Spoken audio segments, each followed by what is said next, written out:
Yeah, it's the big abdomen one that makes the big webs outside. Um, Oh, I think I saw one of those webs. I mean, I feel bad. I didn't take the intro to spiders or biology of spiders class when I was in school, There was a biology Yeah, of but I know some spiders people did. class? That Yeah, sounds to take the awesome! that's been cool. yeah, you would actually have to like catch spiders for the class. Yeah, I actually fuck yeah. Your spider when I was quota? a sophomore, when I was a sophomore, freshman to catch a spider from my room because it was a pretty big one. I think it was the giant house spider, whatever it's called. But it was like huge. It was almost an inch long. But like An he inch? got it and put it in like a pill bottle, and then you basically just freeze him to death for the class. Um, but yeah, I guess You that can counts. freeze a you can freeze a fly and it won't die. And while it's frozen, you can put a little string on its leg, and then when it gets unfrozen, you have a little pet fly on a string. It'll fly around, and you have the other end of it. You get 4 million of those and you're capable of flight via I fly. think they made the movie Up to prevent people from doing that. No, Up was propaganda that balloons are easier. They're not. Just get flies. Flies are everywhere. I'd use bumblebees. But they're going extinct, man. Yeah, but they have better aviation. That's true. By the laws of aviation, a bumblebee should not be able to fly. By the laws of aviation, bumblebees should not be able to fly your house up out of its foundation, but it can.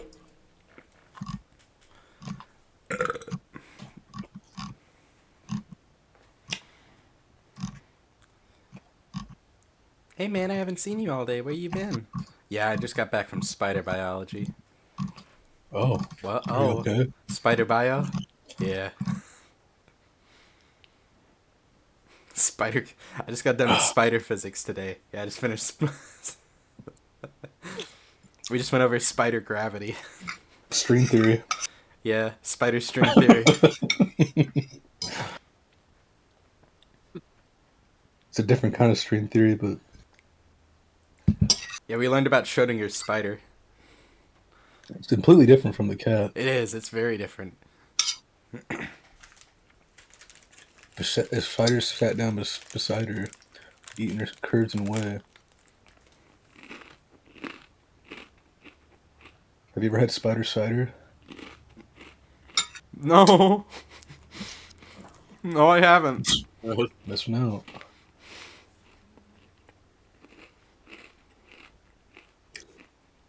Have you ever read that book, Never Give a Mouse a Cookie? Yeah. I wrote one called Never Give a Spider a Cider.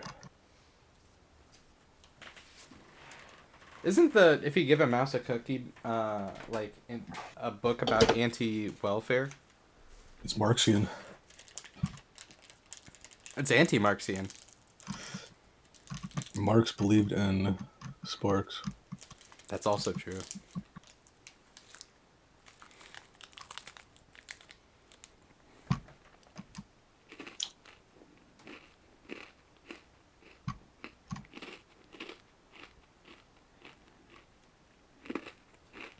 I looked like a monster in the gym today. It was an off day, but I decided to go just to do some extra shit. I had a fucking pump, bro. I looked like a fucking Hulk. Hulking out. Yeah. It was scary. I scared myself. The veins were crazy. They were coming out of every part of my body.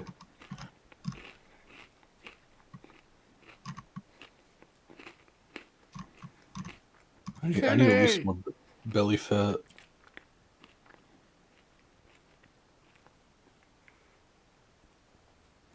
While we're waiting for Kenny to return, I'm gonna grab myself another soda. I'll be right back. Booty pop. I'll be back faster than Kenny will. I promise. Watch Kitty come back right now.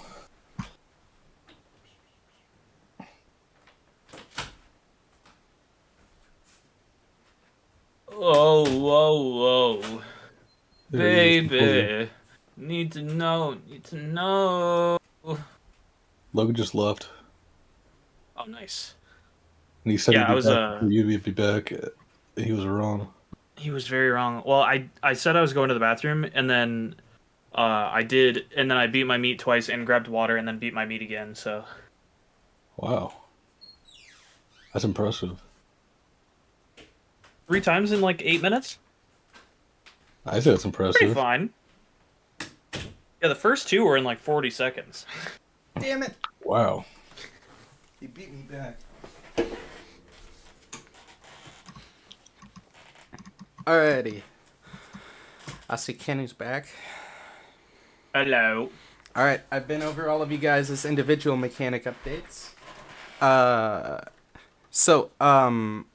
To clarify a few other things, for the questions from read a bad situation and investigate a mystery, if you end up having to roll one of those and you ask a question, certain questions will be better in the situation than others. I will always try to give you information that you can work with, and if you ask a question I can do nothing with, I'll just tell you to ask a different question. So don't worry about saying like, fuck,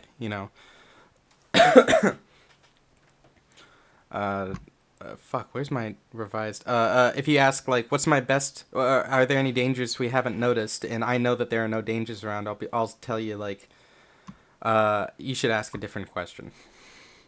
I'm not gonna just be like, no. Or That's a maybe valid that would be a answer, good. That would be a valid answer. I guess.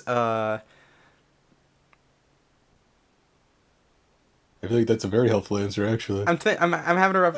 I'm not gonna dick you out of a question. If you ask me a question where I couldn't, if you already knew that there was nothing nearby and you ask that question, I'm not gonna just say no. I'm gonna be like, you should ask a different question. You already know the answer to that. The other thing is going in prepared. Now that you guys, your characters, are familiar with the situation, we're going to assume that every time you go into battle, you have, at the very least, flashlights, walkie-talkies, and a first aid kit. Where do we get They're all iPhone apps.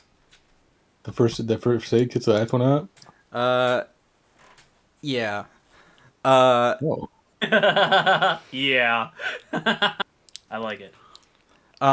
If you guys have the revised Hunter reference sheets from the data and information tab, that's always a good one. I would recommend having open during these sessions. I always keep that one and your individual player sheet open while we're doing this. On the second page, it actually talks about recovery. And you can stabilize wounds that are unstable with first aid. So if somebody's unstable, you can give them first aid to make them stop taking more damage as they move forwards. Whereas, if they remain unstable, they continue to just constantly take damage. So you guys will have, it's like less professional. If it's like something hardcore that you have to fix, I might make you roll an act under pressure to see how well you heal the person. But you have opportunities to heal people. what if there's a bone sticking out of Kenny's forehead? Is it Kenny's bone, or is it someone else's? I don't know. I'm not a doctor. Well, if someone else's bone is sticking into Kenny's forehead, Kenny's character is collapsed on the ground, not breathing and heart not beating. And What so if he's fine and walking around and he's like, can you pull this bone out of my forehead? He got me. It's just a lobotomy. 0 harm. Alright. Alright. Are there any questions you guys have before we get started with some of the things in this session? I'm going to do a catch-up thing real quick. Any questions? Can I roll for cock size? Sorry. I wish you could. I wish I could. I'm certain we all wish we could. But no, you're stuck with it. Alright, so... Are you sure I can't roll 2d20 to check my cock size? 2d20. Okay, we can make it fair and go 2d10. You know what? Why don't you roll a D1000?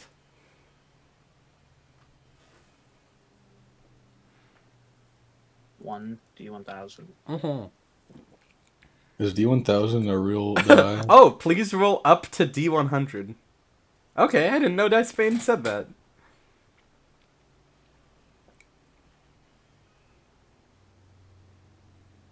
$58. Above average. We'll go. That's a and say, failing like, grade. 12. That's a failing People grade, put Kenny. different reactions. Above average, buddy. That's an F. If you're looking at 0 inches as an F, yeah, that's cap. 0 is grounds Congrats, for escalation. Kenny. You've hit 4 You're inches. just joshing me. Is that an upgrade? You're just joshing me. Congrats, you've upgraded to 4 inches. Okay. No, you're just joking me. All right. So 4 weeks have passed since your guys' encounter with the monster. Does somebody want to give me a brief recap of what they remember essentially happening during the course of the last 4 sessions?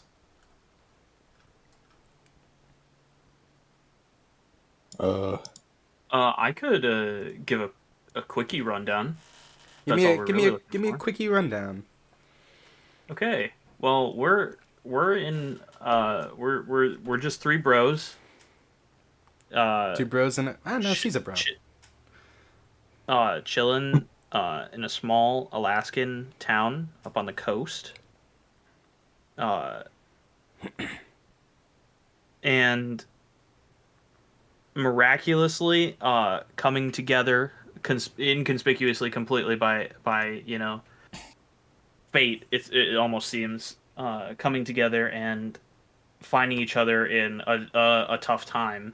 And as we move forward, just after meeting each other, there's strange disappearances in a dog and a young child. I think it was a boy, right? Mm-hmm. A young boy.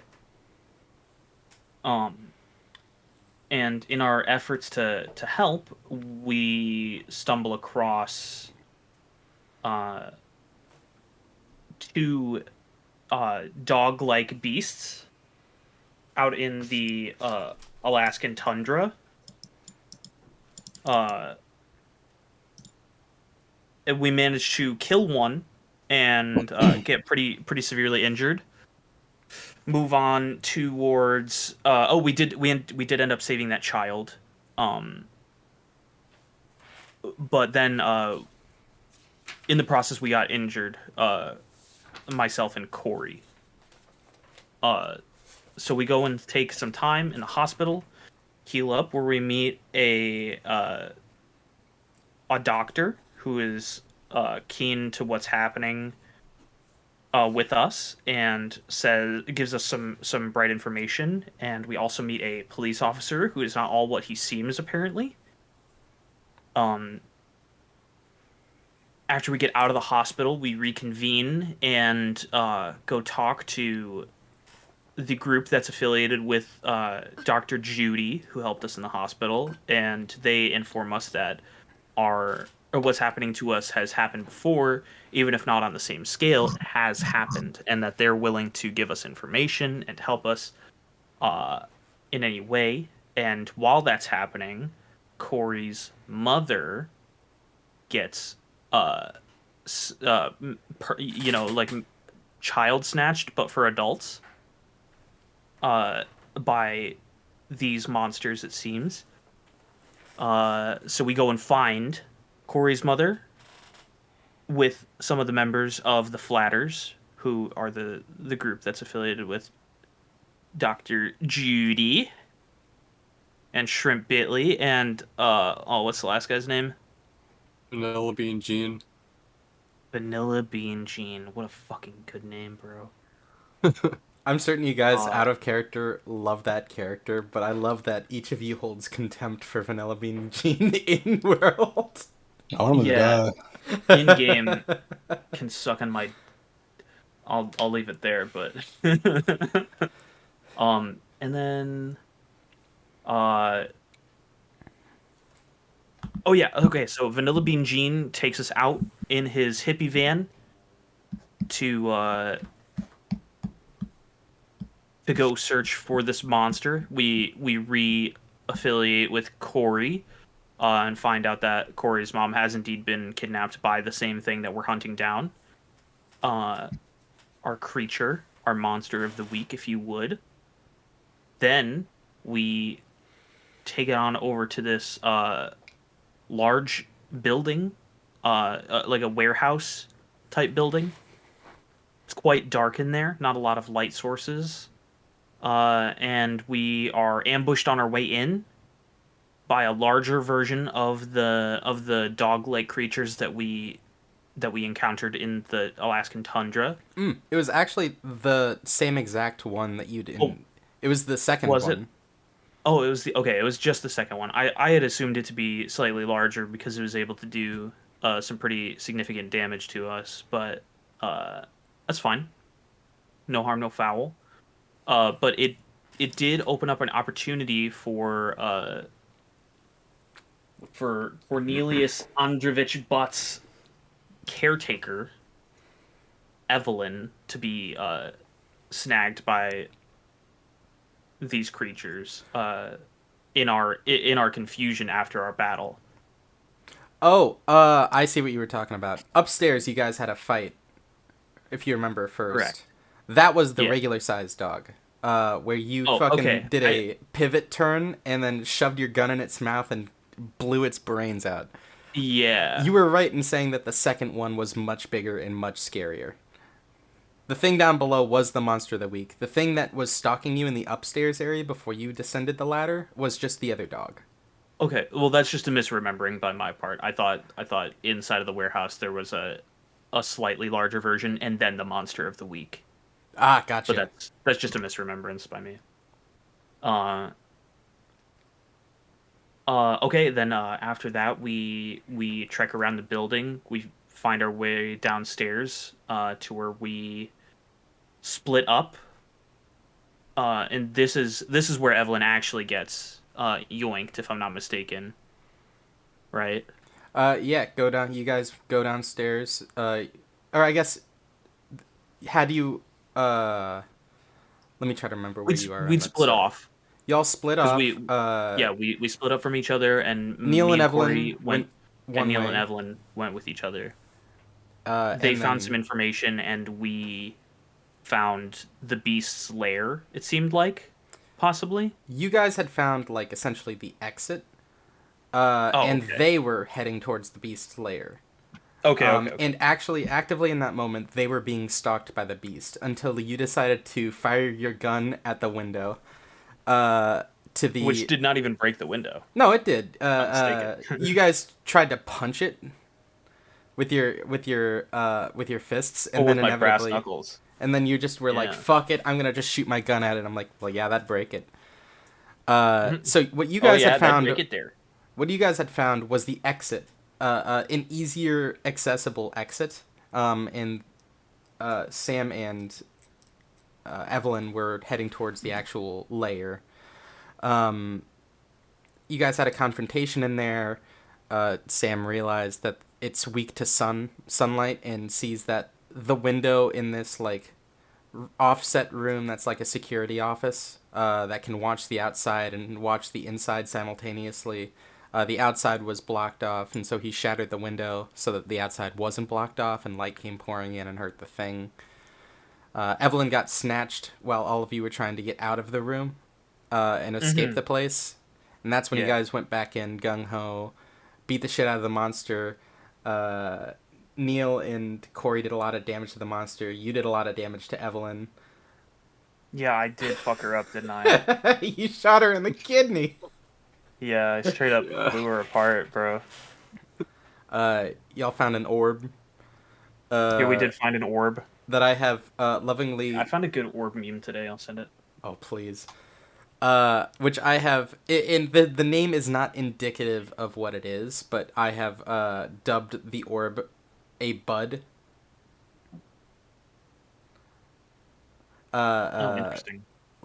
It's not necessarily indicative on where it places like story wise, but oh my god, Orb is life.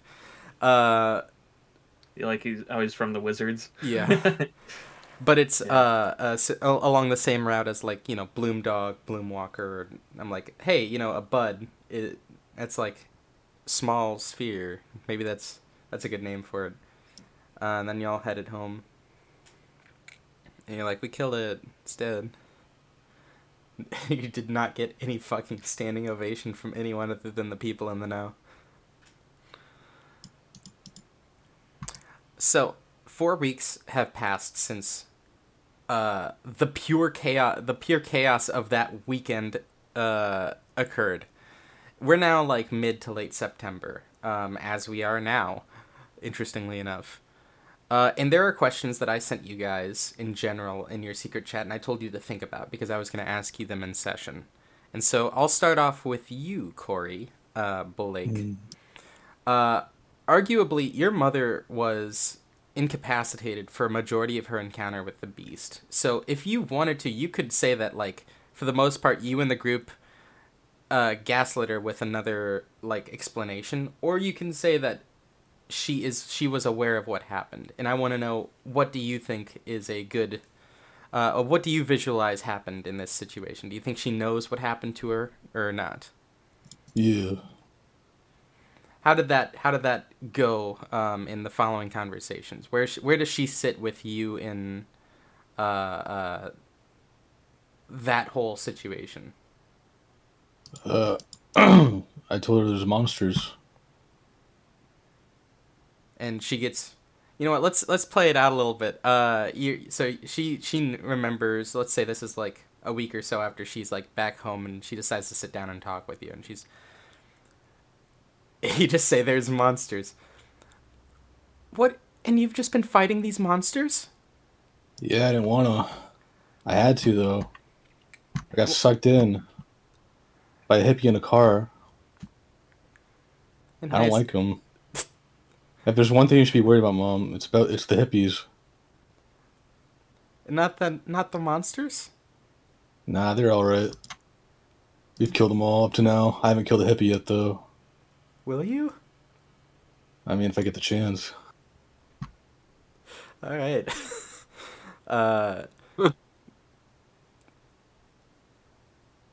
I guess I don't think she'd really care. I don't know that she'd really care all that much. Maybe she's we'll have that come into play later if you decide to sneak out of the house or something like that. But another question I had for you is, have you How's she gonna stop me? Oh yeah. She's in a wheelchair. Well, she's your mother. She can ground you. What does that do? Those are just words. She turns off the Wi-Fi. I'll turn it back on. No, like from the source. She stops paying for No it? way she calls the Wi-Fi Legion. She does. She doesn't know what it does, but she says, "Turn it off now." We'll get to that whenever it might come up. Another thing, have you explored your powers more now that you're fully aware of them? I guess so. I guess I have. Like, what has been your... I guess, have you been doing a training regimen or just been staring at a wall and seeing if you can peel off little bits of wallpaper with your brain? You know when you put like a pen in between your fingers and you put it, you do the twirl thing in between each finger? Mm-hmm. Pulling a pencil, yeah. I can do that, but not have the pencil touch my fingers. Okay, so you've been working on maybe the dexterity of it. Yeah, I was bored. Okay, all right. Yeah, it's like Osu, but in real life now. Yeah. Yeah, now he can play. Now she can play Osu without even with her hands like crossed on her chest. You can eat burger and play Osu at the same time. You can, and also check Twitter. Eat your shitty McDonald's. You can eat your Microplastics. shitty McDonald's fillet of fish. And last question for you, Blake. Between the Flatters and or I guess between the new crew of Neil and Avery, and to a much less degree the Flatters, you've had a much more budding social life. How has Corey been adapting? I can't look people in the eyes yet. That's fair. Have you been able to?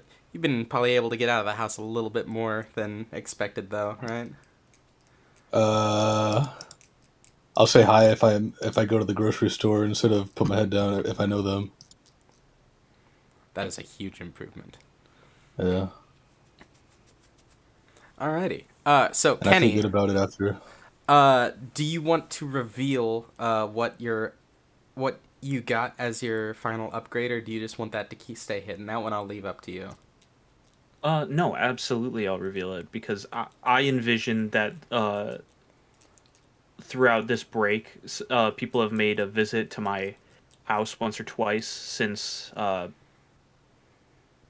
they were there for the infirmary, getting healed up by Judy. Uh, not for any particular reason because they like me or anything, but I think Corey forgot her phone charger, and Evelyn, Evelyn thought that she needed to bring me a snack, even though I fucking blew her kidney out. I'd like to think that you guys have genuinely, like, your three characters have have genuinely gotten closer from the experience.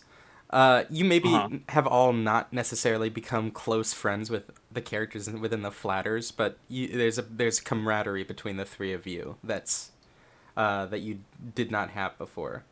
So I could see it. Whether it's Corey joining a Discord call while you guys are while the two of you are hanging out for like 5 minutes and saying, "I gotta go," and you see Corey Casper is now playing Sonic Adventure 3. I have to get the world record. But you have definitely Cool. they've definitely come To by cool down and for seen. Corey's runs of Sonic Adventure 3 speedrunning, you have to boot up Sonic or Shadow the Hedgehog. What's the name of the Shadow the Hedgehog game? It's just called Shadow the Hedgehog. That's what I was Is it really? I think so. I have to know now. Yeah, it's just called It's Shadow just the called Shadow Hedgehog. the What a Hedgehog. badass game! He had a gun. He says fuck. He had guns and killed people. That's true. He killed demons Says- too. It's not like he's like the bad guy. He's like just an anti-hero. You can choose whether or But not to be the that's bad what- guy. That's why Corey is so chill with him. That's why he's chill like that. But Apparently, it they only got came a over. 4.7 out of 10 on IGN. Really? Critically underrated. maybe it's just carried by my nostalgia. Okay, but they had Yeah. come over. I They've think had. it is. We've taken a tangent here. They've been able to come over to your house, and so they definitely Yeah. seen it if you've decided to show it to them. What have you taken? And so I have added upon my house, including the two rooms that I had previously added, the infirmary and the armory, which I had installed immediately before our last session.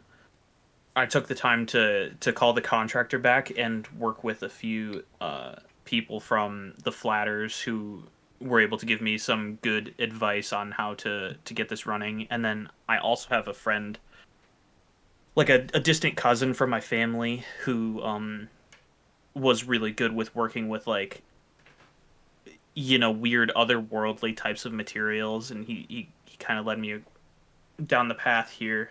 But I added an oubliette, which is a room where it's like an unbreachable door both ways. Nothing gets in, nothing gets out unless I get to, unless it's opened and exposed to the world. I'll read the exact whatever's- wording. It says Yeah. this room is isolated from every kind of monster, spirit, and magic that you know about. Anything you stash in here can't be found, can't do any magic, and can't get out. And in Not this, even goblins. if you find a goblin, toss it in there. That goblin can't get out. Free goblin. If you get the creature, you can put the creature in there, and you can milk all the eggnog you Ugh. want out of it.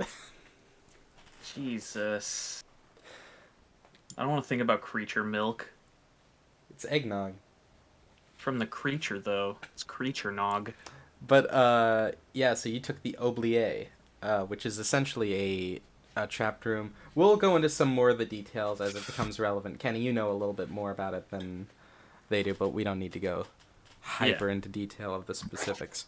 Additionally, you and Dr. Smithers have actually kept up communications, partially due to the weird fake cop who'd come in, but also just to converse, because, and this was platonic, and I think I put that in all caps when I texted that to you, because she's also like 50, and Yeah, definitely you can try and burned. stop this from happening. But... She's burnt out and could give a shit about actual relationships, but she respects you a lot. She in world, she enjoys someone who has an actual fucking level head on their shoulders, as opposed to what she's been dealing with up until now, being the flatters. Yeah, being Vanilla Bean Jean and Shrimp Bitley. As two of the flatters. Keep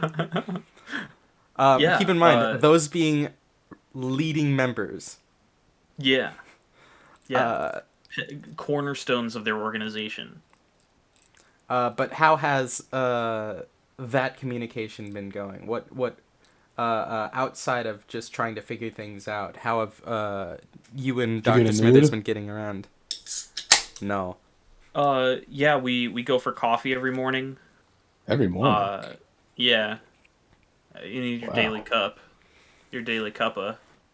You wake up at like 6 a.m. because she's got crazy hospital shifts, but you still like, sometimes I'll join you at Denny's. Yeah, sometimes she has to be at the hospital at 4:30, and I'm like, God damn it, I didn't want to get coffee at 3:30 in the morning today. Oh no. Because I said Denny's. Now there's a Denny's in this place.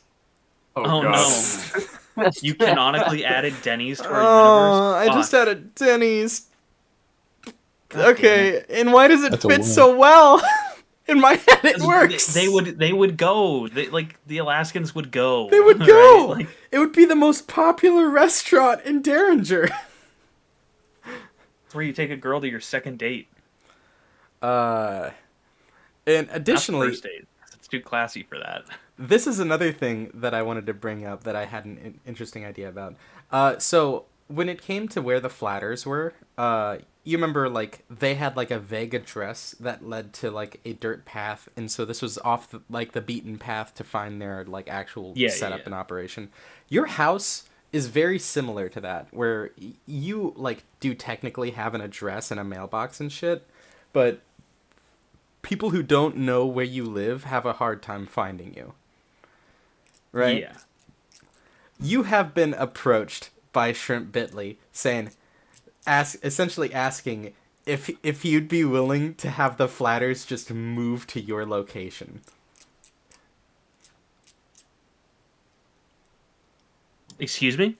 Shrimp Bitley was like, "Hey man, you get a call one day, and it's just Shrimp Bitley on the other end is like, "Hey man, I got an idea."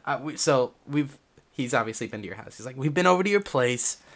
And honestly, your setup's, like, pretty great. And we're thinking about, like, packing up our vans and, like, moving out there and setting up shop around yours. Like, what do you think about that, man? Party all day."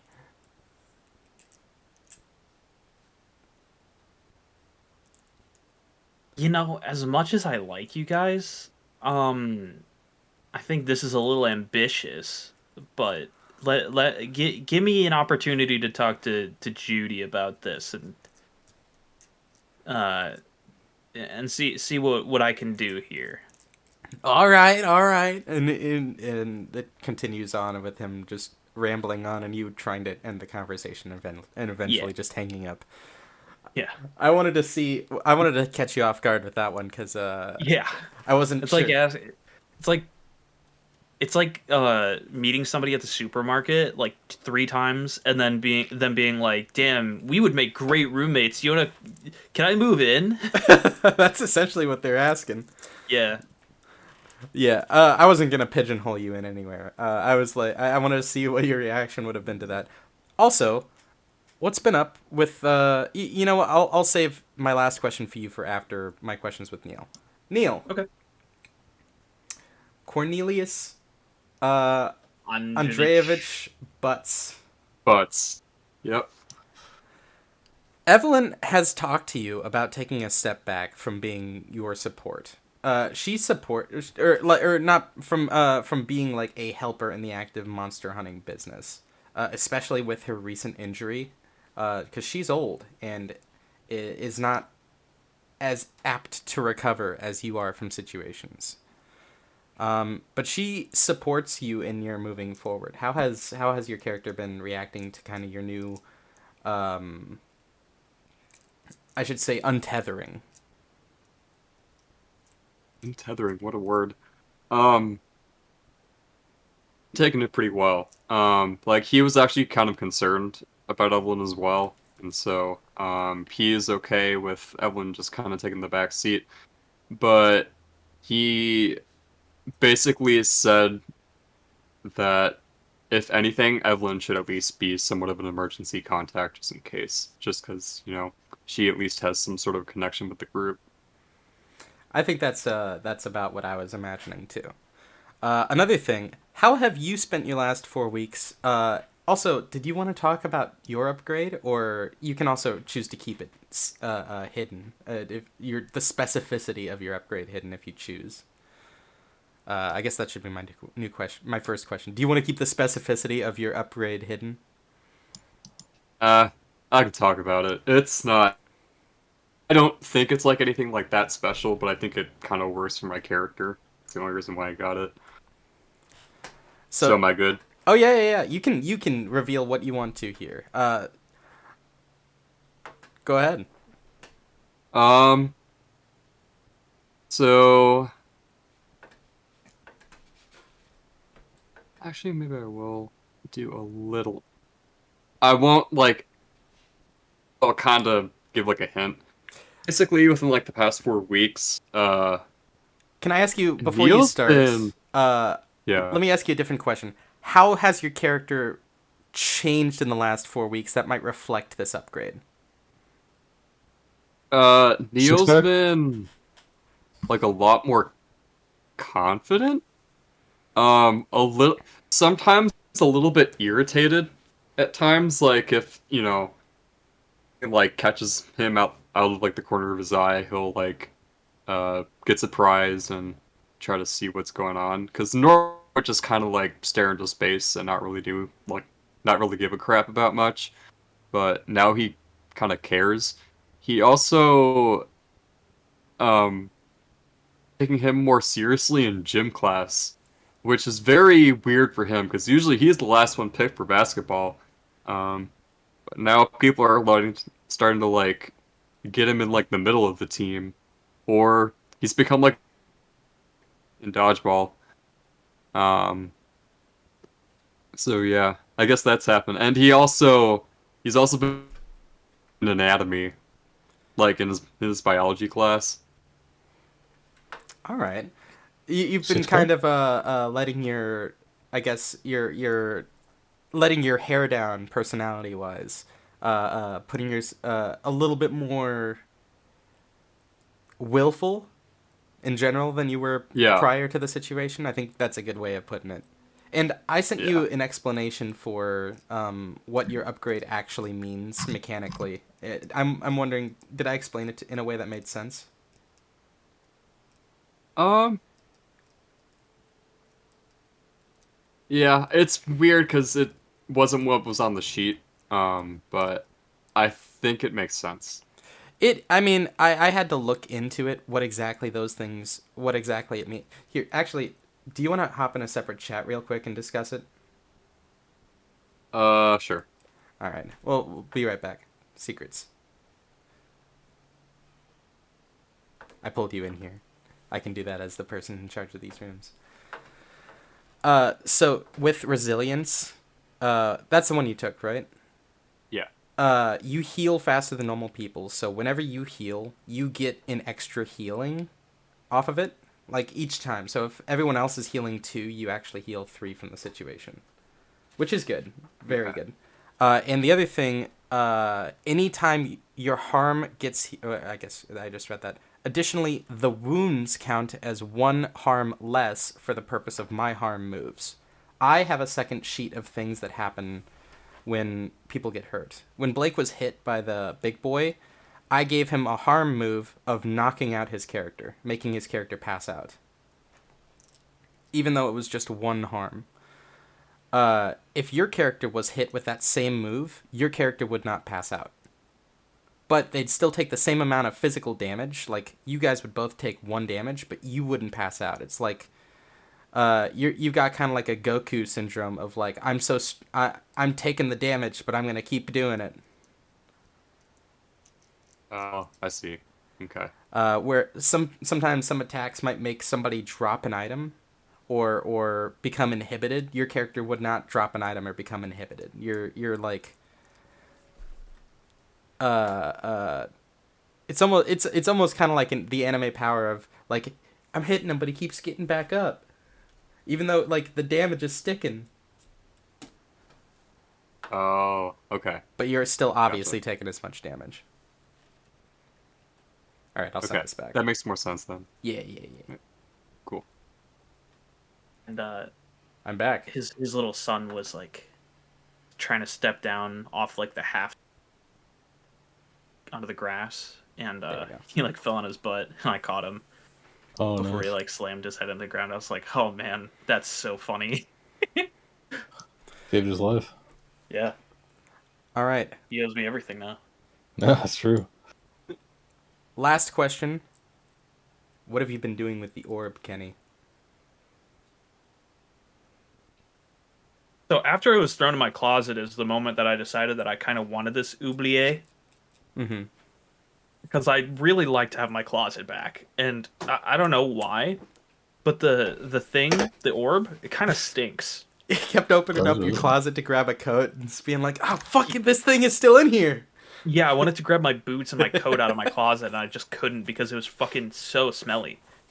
So I would like run to the supermarket in like a half jacket, in like a and like Crocs. And that does not work in the Alaskan, in the No, Arctic Circle, Alaska.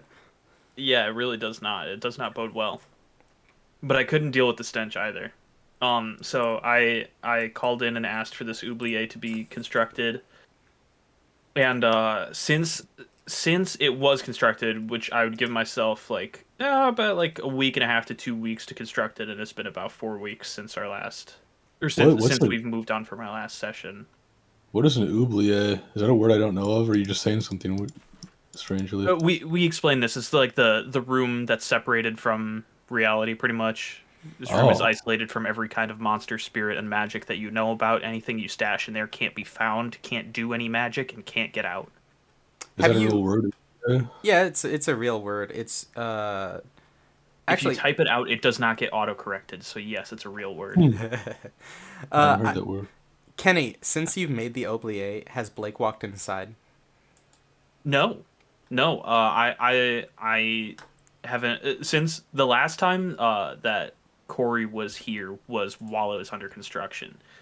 So Corey was around the materials that made the room, but not inside of the room. Okay, I don't think anyone would have noticed anything. I said, is that an oubliette? Yeah, No I way, bro. I just looked up oubliette, like the actual definition for oubliette. A secret dungeon with access only through a trapdoor in the ceiling. Like, it's a real thing. But in the sense of this, it's kind of like it's like a monster holding room, or in a pinch, a panic room, but for the most part, a monster holding room. Having a mental breakdown in the Denny's oubliette. Yeah. What's the oubliette look like? Is it big? It's like the size of a decently. I suppose, like, I guess if you were looking for it, dimension wise, it's probably 10 feet by, like 10 by 12, so like a little bit longer than it is deep. All right. It's like a very big walk-in closet. And I'd imagine it's like one of those things that you have to like scan your card, do an eye like a retina yeah, scan. 17 different. It's two-factor authentication for fucking freaks. And did you just I imagine you're saying that. Are you implying that you just made this room and then tossed the orb in there? Well, I didn't just toss it in there.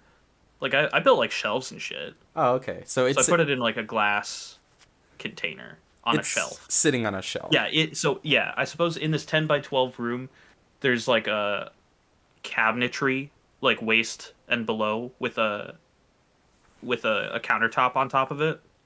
And then there is shelving starting at about like chin level.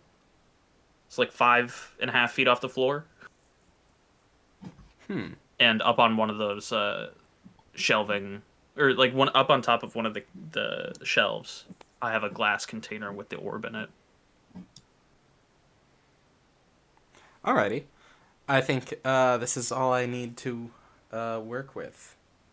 Alright, so let's start the session. So, we're going to start the session with Neil, your character, this time. This is the first this is the first mystery session, I guess, in 4 weeks that we've actually played out.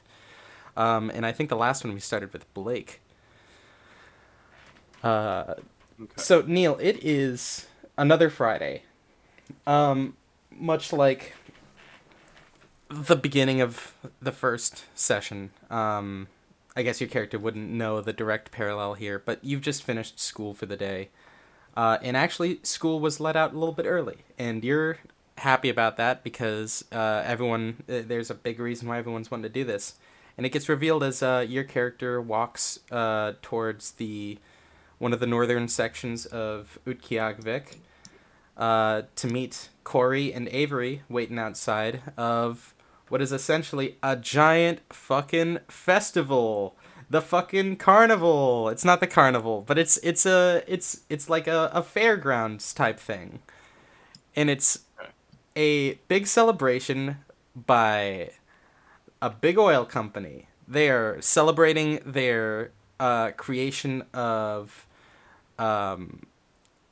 the successful setup of a new, very, very green oil drilling site. And so they've decided to put on a festival for Derringer and Utqiagvik, and it's been getting like crazy attendance, and everyone's been excited to go about it. And you guys ended up planning on going together, and now that you're done with school, you're meeting them all outside there. And so you were able to walk up on the two of them. I am? Neil is. You, Okay, Corey, okay. and Avery are already there. Are there This is clowns? there's like a few clowns, but they're in complete like very puffy jackets because they're clearly like flown in. Like they pulled all the stops. You guys are standing outside, or Corey and No Avery. clowns in Alaska. No. They had to. They had to import them. fly them in from Tennessee. Yeah, they had to fly. They had to fly them in from Ontario, and the They clown had to get a capital of the work world. visa. Yeah, They had to get a work They did visa have to get a the work United visa. States. Are you joking? Holy shit, this is No. a big deal. Yeah, These it's- are grade A clowns then. they're bringing in the best of the best. Grumpo, Like, you should be more excited. Grumpo, I'm super excited. Grumpo, I've been Scripo, fixating on them. Yeah, Grumpo. Another Grumpo. You guys are standing. Corey and Avery, you guys are standing outside of the entrance to this festival. There's tents all around. Set up buildings on the other side of this large gate that says "Greener Oil" across the top, or it's like "Greener Oil Fest." There are balloons everywhere that have shriveled because of how cold it is. But like it is lively and a lot more lively than you guys have ever seen the area, and it's. There's a lot there to do. There's, for Corey, Let's go see the clowns. there's an arcade. There's a clown show. Eventually, there's going to be a speech from the guy who Mr. Clown? has set up the the guy from the oil company. There's food. There's corn dogs, which don't happen up here. It's very exciting. But you guys are standing outside this large gate around this fenced-in area. Is corn dog an Illinois thing, or is that an everywhere? It's an everywhere thing, but it's probably not apt to be in Alaska all that much. Fair grounds are probably not super popular. But Neil, yeah, you're able to walk up on the two as they're standing out there waiting for you. Clown watch? Much. Clown watch? Question mark. Is this Corey saying this? Yeah. Ah. Oh my goodness! Hey, is that Neil? What the heck? What the figgity What? fuck? Howdy do. Clown? Neil, come look at all these clowns. Yeah, there sure seem to be a lot of them. You catch up There's with 100 of them. the group. There are not 100 clowns. I'm gonna nip that in the Oh. bud right now. Okay. I know. I'm sorry. But there are a lot of clowns, I guess. You guys are able to now that Neil is caught up. You guys are able to head inside. There's food areas around, and like they have some of the local food chains have set up like small stands where they're selling some of their food. Even like the convenience store that sits in Derringer that I think Blake you bought dog food from that first time has that same really bored guy sitting behind it, selling What was his name? uh I don't remember his name. James. Oh, hey, James. He looks up at you and he actually gets he gets excited. He waves at you and he says, "You haven't added me back on Xbox. What? You haven't added me back on Xbox. The clowns? No, Xbox. Okay. I gave you." And then, I'll see you at the you're clowns. walking away as you saying this. He goes to try to leave his booth, but his boss comes out from behind him and is just he can't Tries hear to it, but he's leave. he's like Fucking running after me? yeah, he's trying to get your Xbox thing. And his boss is like, "What are you doing?" You can't tell, but his boss is chewing him out for trying to leave. But there's lots of places for you guys to go check out. There's arcades. There's a bunch of food Wow. stands. Some of the new food chains that have been popping up around Derringer and Utqiagvik. Including Denny's, but not limited to Denny's. Not limited to Denny's. There's this new burger joint that's been like popping up in like certain areas and has been kind of like taking over some of the local businesses, and they have a few food stands around here too. What's that called? Comically, we also have a Mr. Beast burger. We have the second one in the country. I wouldn't be surprised if Mr. Beast did Alaska for his second location. Just to be fucking weird. It's you asked what's it called? It's called Convenience Burger. That sounds appetizing.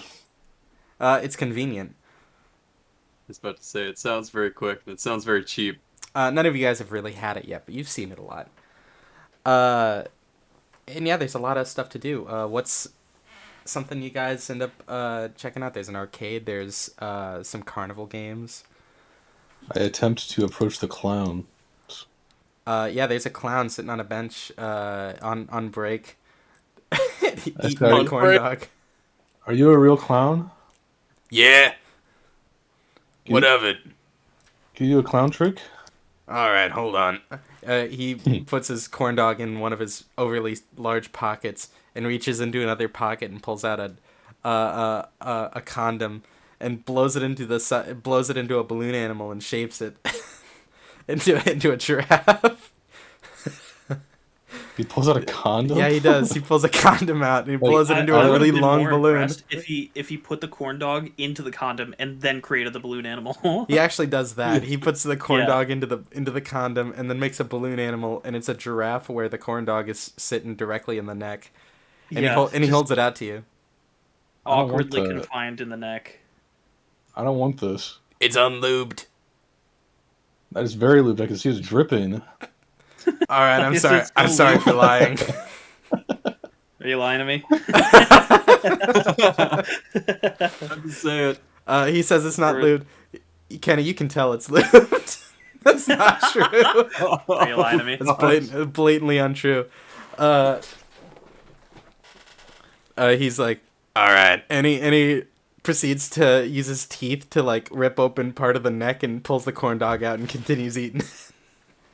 Oh, clowns are so fun. Uh,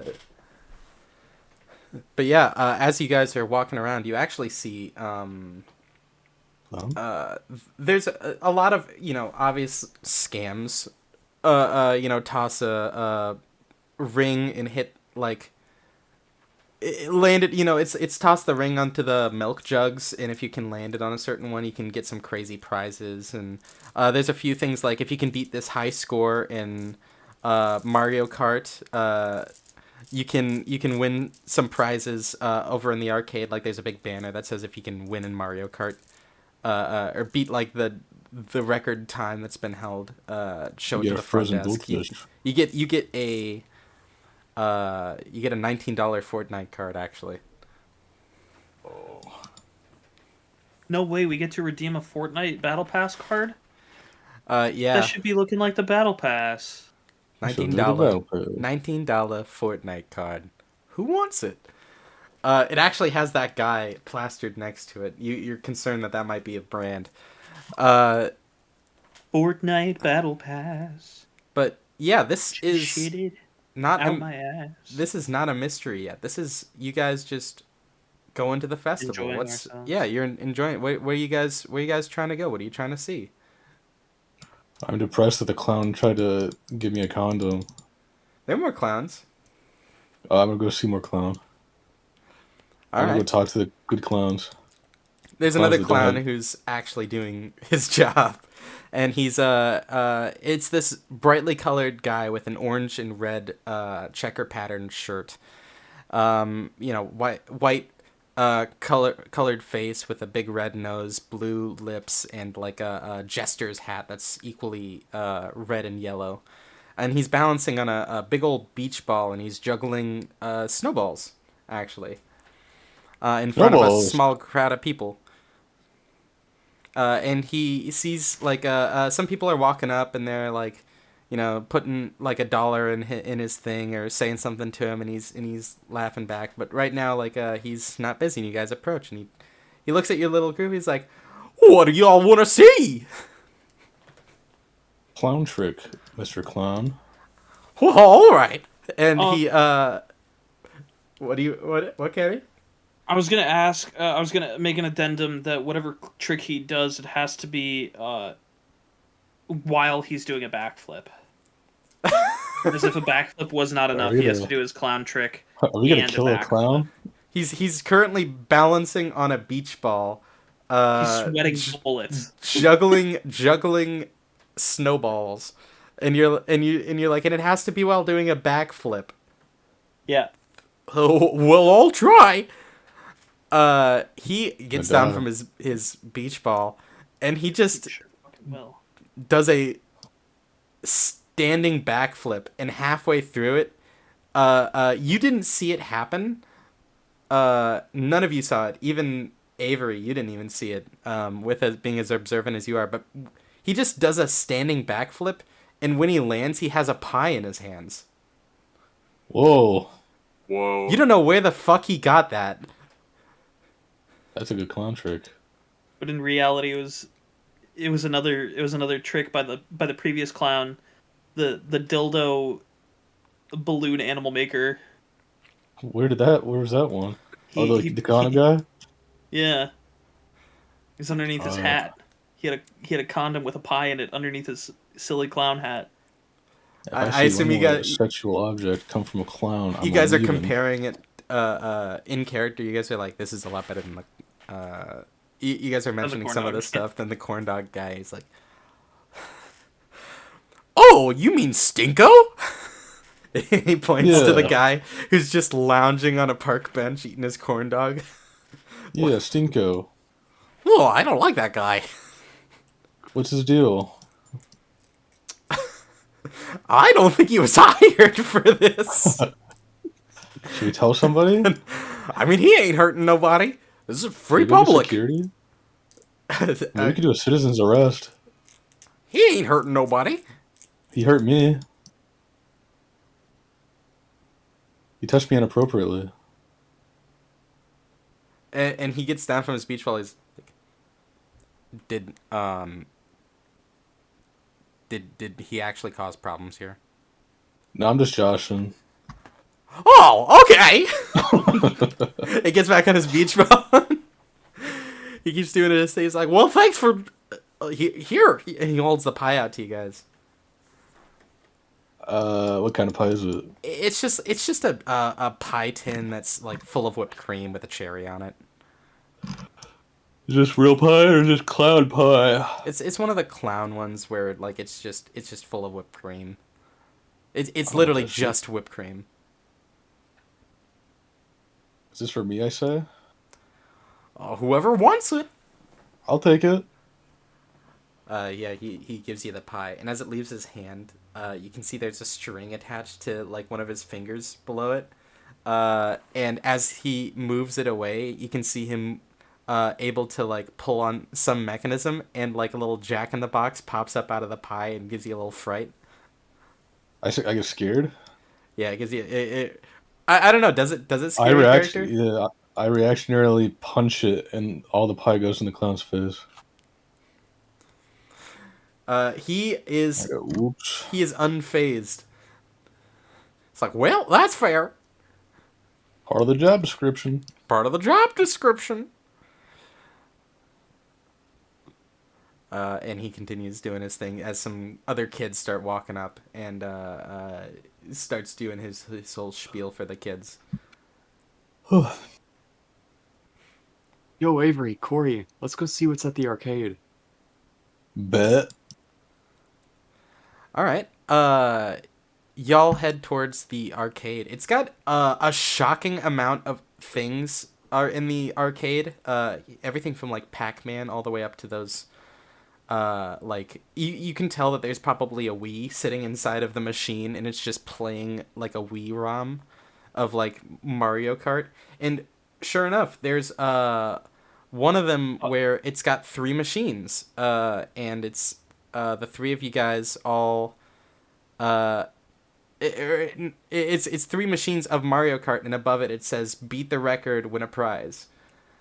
And looking around this place, for as big and as many things that are around here, nobody is at the arcade except for the one really bored guy up by the entrance, who's just waiting for someone to win whatever reward it is. But there are ample games there. If you guys want to ask if a certain game is there, but there is the big one that they Sonic have Adventure. Oh yeah, there is Sonic Adventure. There's a small Sonic Adventure thing, but it only plays through the first 2 levels. What? I know. That one is the most jerry-rigged out of all of them. It makes me mad. I don't want to play it. No, that's fair. Have any of these games been played before we even came? You can tell people have been drifting in and out of this place. Oh, okay. It's definitely like you don't get a bad vibe from this area. It's just not the demographic. Kids don't come to Derringer to have fun. This is what you guys are doing is kind of the Derringer equivalent of telling your buds, "Hey, let's go check out the flea market." Well, that'd be fun, dude.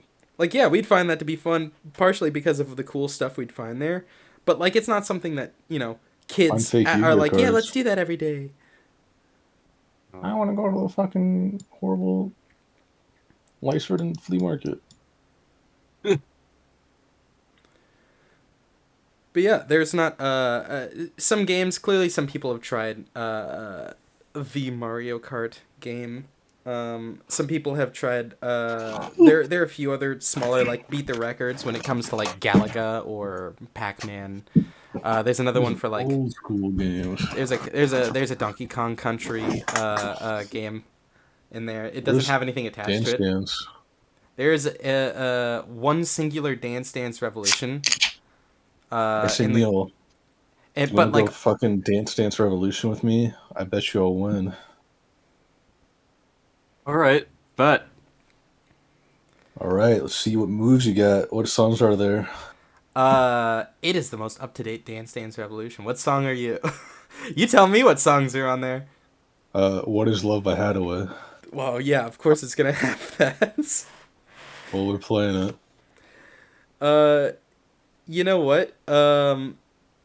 This is not going to count whether or not your rolls are good or not is not going to dictate whether or not your characters get experience. But both of you guys roll 2d6. All right. Let's see Oh, wow. Let's see who wins this battle of Dance Dance Revolution. How do we do this new one? How do we type?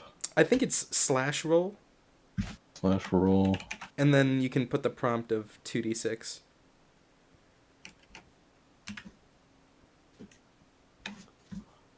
Oh, I fucking broke my ankle. Wow.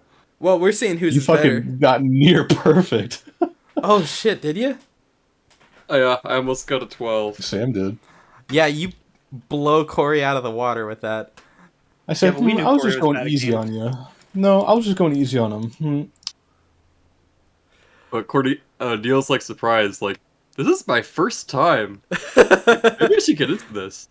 Get into this Listen, more often. I play this game every weekend. I'm really good at it. I was just going easy this time.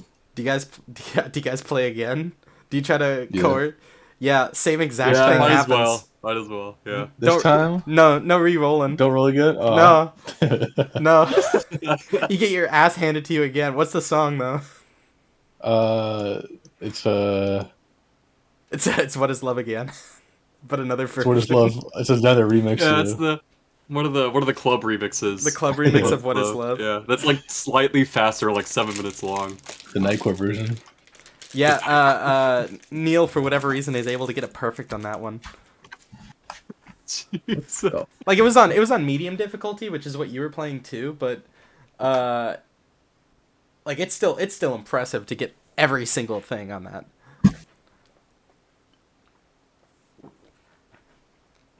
And Neil's like still in shock at his own scores.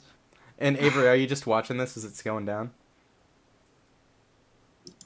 While they're dancing, I'm furiously shotgunning a beer, getting it Where'd you get all beer over from? myself. Oh, they sell There's beer in the beer. arcade? There's definitely beer. Yeah, like, it's there's a clown festival. it's a There's whole beer. festival. It's not a clown festival. There are clowns here. It's the Great It's a Clown clown Festival. festival, bro.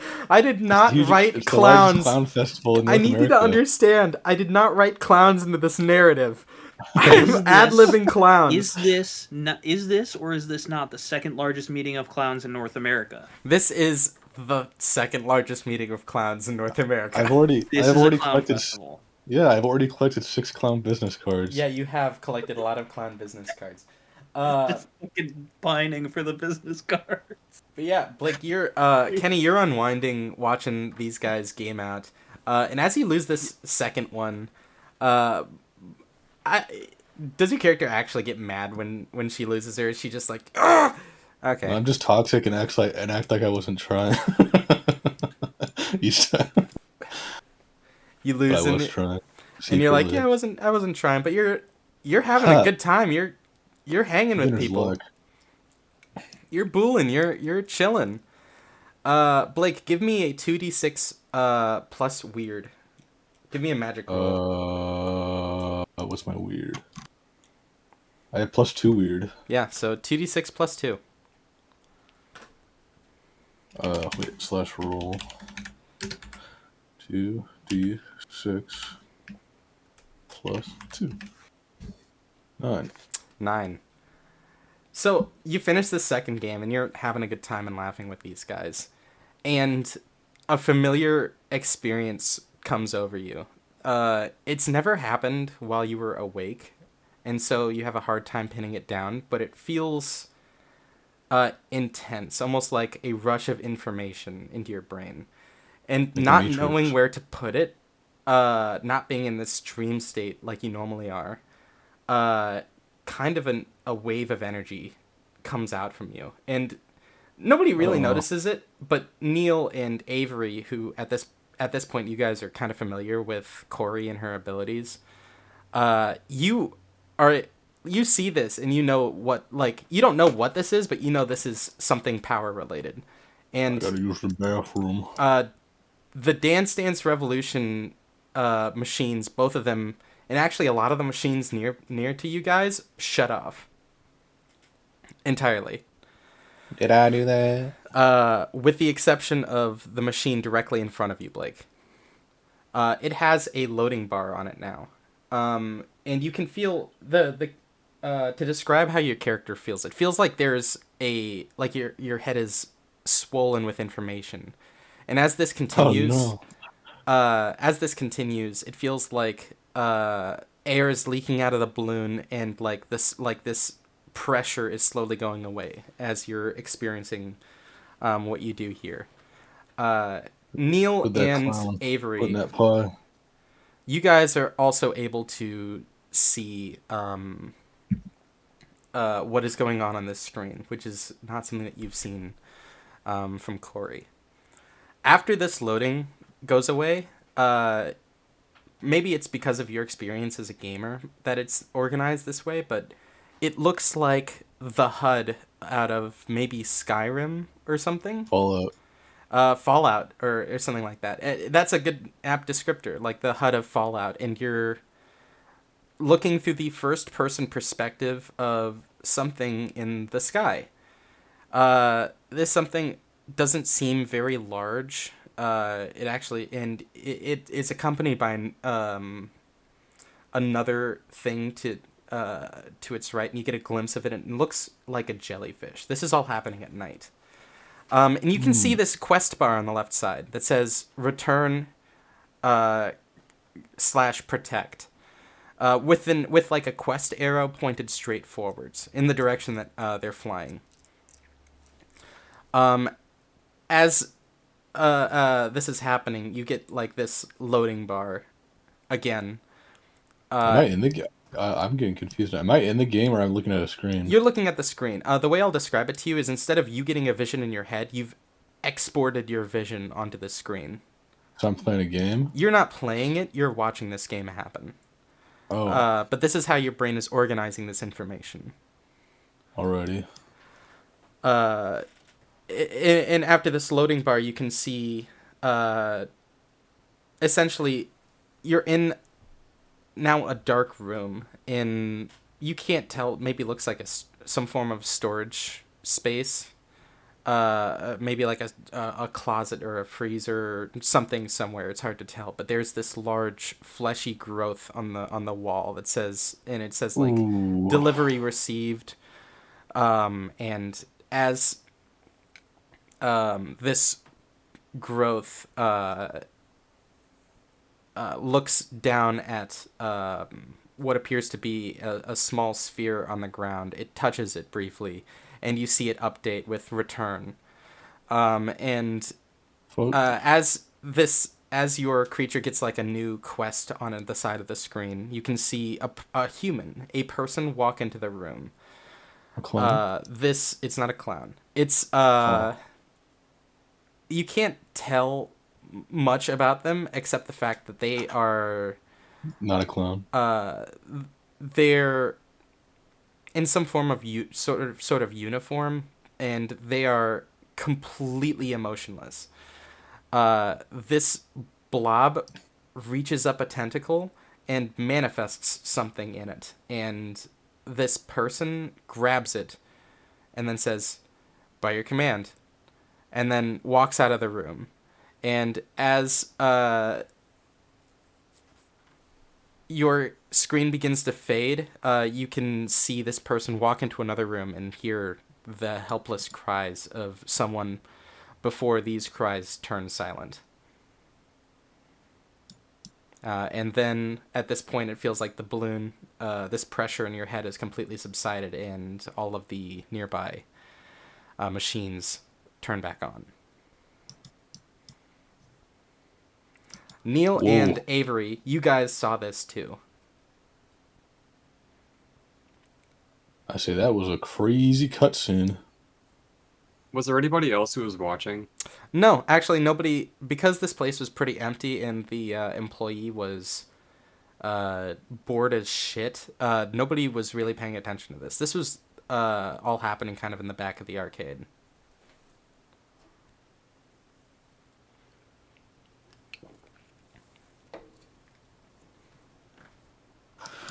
Oh, Hmm.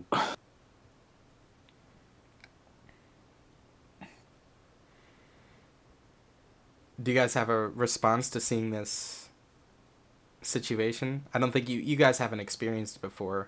Corey, you know what this is. I've seen this before. Yeah, Oh, like in my except dreams. before it's been in your dreams. So this is new to me. It's new that it's happening while you're awake, but it's the same. You know internally that it's the same thing as what has happened in your dreams. It is a premonition. I say fuck. I ask whether or not this is related to the fact that I'm now 6 beers deep at the function. I'll ask it. Hey, did I just see that, or is that because I'm 6 beers deep at the function, guys? What the fuck is this? No, you definitely saw that. I saw all of that too. Holy, could have Oh fooled my. me. I'm fucked up. Oh my goodness, me too.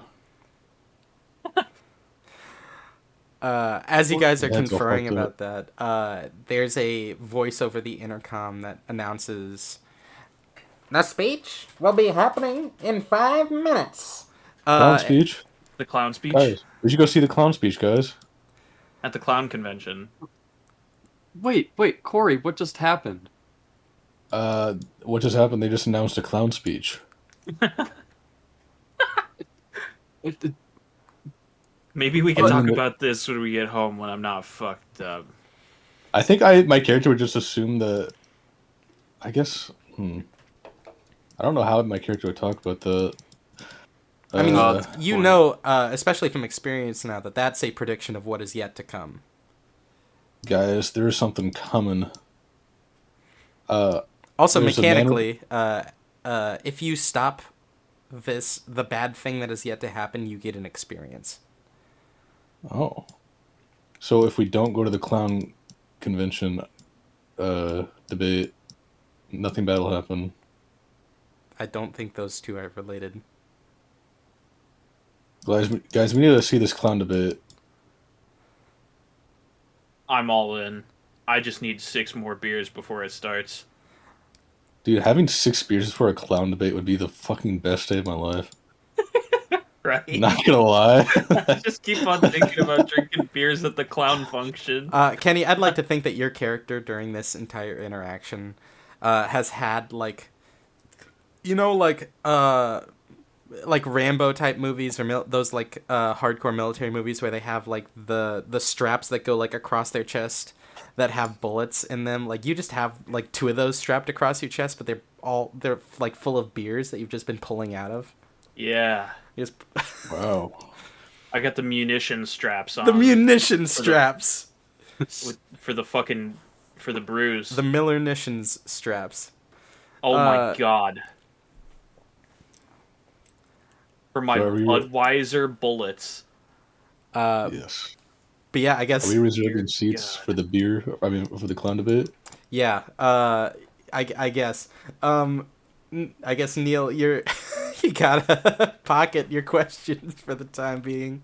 Yeah. As the other two are either not caring or drunk enough. My head just deflated like a balloon. It didn't physically deflate. Oh. It's just it feels like the whatever pressure that was caused by you getting this vision is no longer there. But it felt like you deflated. Right? Not below your current your original mental capacity. It's like it inflated with knowledge and then deflated back to. You just felt like you got pressure in your brain from getting information, and then as that information left, your brain went back to normal. There's no big change in your personality or anything right now.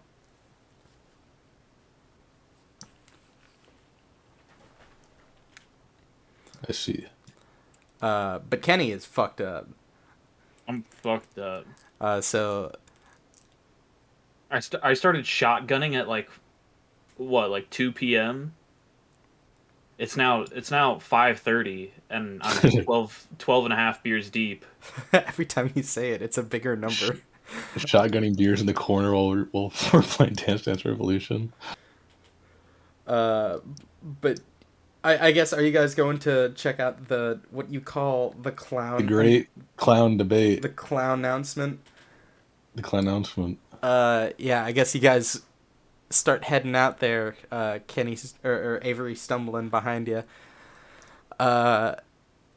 you head off to like this area with like a large stage, and it seems like actually a lot of the people who had come to this festival have also come here. And it's got that big greener oil banner above. And they're getting ready for a speech, and as you guys find like 3 seats towards the back row, you can see kind of a hype man come on stage, and he's like, A clown? it's not a clown. Oh. They're also clowns sitting in the audience, just chilling. No, there's an abnormal. Like, you everybody can else see in the it. crowd's a clown. No, no. Everyone else in the crowd is not a clown. This is the dream. This is the nightmare. I should never have let you say they were clowns. But you can see them kind of speckled throughout it. There are definitely a few dozen clowns here. There's that one clown with really tall hair, and people are getting mad at him that he's sitting in the front row. No, that's just Marge Simpson. You see her? No, it's a clown that's dressed like Marge Simpson. That's his whole gimmick. It's actually Among Us. Imposter from Among Us dressed as a clown, dressed as Marge Simpson. I could see that. Yeah. And this hype man comes on stage. He's like, Thank you, everybody, for coming to our show today. This has been a great celebration, and we're going to have a nice announcement from the CEO. and he holds his hands back. And you see this very, very Chad-looking character, Patrick Bateman from Psycho, or American Psycho type character walking forward, waving to the crowd. Everyone's cheering. Ripped ass clown. The clowns are going absolutely crazy. You hear honks every now and then, and an auga off in the corner. Whoa. It's like, thank you. It's been a lovely time having. By the way, almost everything he's saying is like a lie, Kenny. You can tell he just fucking hates. He hates Clown. the general populace, but he's keeping face. Thank you. So glad to have all of you here. We are excited to announce the biggest, greenest oil refinery yet. Finally bringing it back after all these years. So thanks for coming, and enjoy the rest of the show. And he walks off stage, to the back, and you can see like there were some bodyguards near him, because clearly this is some high level corporate individual who would require bodyguards most likely, because he's the CEO of an oil company in the area. Greener oil. I like to stumble across something important. Fuck. Ooh. Okay. Allow me to. I was scared you'd do this now. I mean, No, you this set it is up the pretty perfect well. time. Yeah. You can see. Maybe the clowns come onto the stage after he walks off Yes. and start. It's like a clown talent show. It's a clownant show. Me and Kenny are going crazy. You and Kenny are going absolutely fucking bonkers for the clown. Neil, you kind of don't care, and you're intrigued by this guy who is like, even you can tell he's very ingenuine about having to talk to all these people, and he's walking off. As he's walking off stage, like he's being followed by like 3 guards, sunglasses, suits, all the stuff that you would expect to see, and he, as they're walking, somebody ends up, or one of the guards ends up like tripping, and like the other 3, the other 2 guards and the CEO really don't even fucking pay attention to it, and he seems like really panicked about the fact that he fell over, and he hustles to get back into formation, and you can see like you're. This is almost like behind the stage, but you can see something had fallen out of his pocket. What a close. But they proceed off towards what appears to be a very heavily tinted car, where they all hop in and drive off. Clown car? No. Clown car? Clown car? Comically sized small limousine. A really important person just shrinking themselves into a clown car and leaving. I'm talking about like the Grinch. You know, the scene where he's driving away from the Christmas tree on fire and like he's driving away from the festival and he crashes that tiny car that the tiny Who's are in. You know? Yeah. I'm talking about that small. Can we get a Grinch scale on this guy? What the fuck are you talking about? The size of the car that these guys are scuttering away to. It's normal sized. It's like a Oh. limo. It can't be. They're cannot not be clouns. normal sized. This is a Please corporate let it be CEO. small. How do you fit a Of clowns. limo in a clown convention? You can see plenty of clown cars around. They go into the They one can that's use not the a clown clown magic car. to put the CEO in a small car. This Let's is get it done. That's not gonna happen. He wouldn't let it happen. He would never touch a clown. The DM's gonna zap you. Even though he's a clown CEO. Neil, you see essentially Holy something fall out of shit. this guy's pocket and him not notice that it fell out of his pocket. They continue into the car and are able to drive off.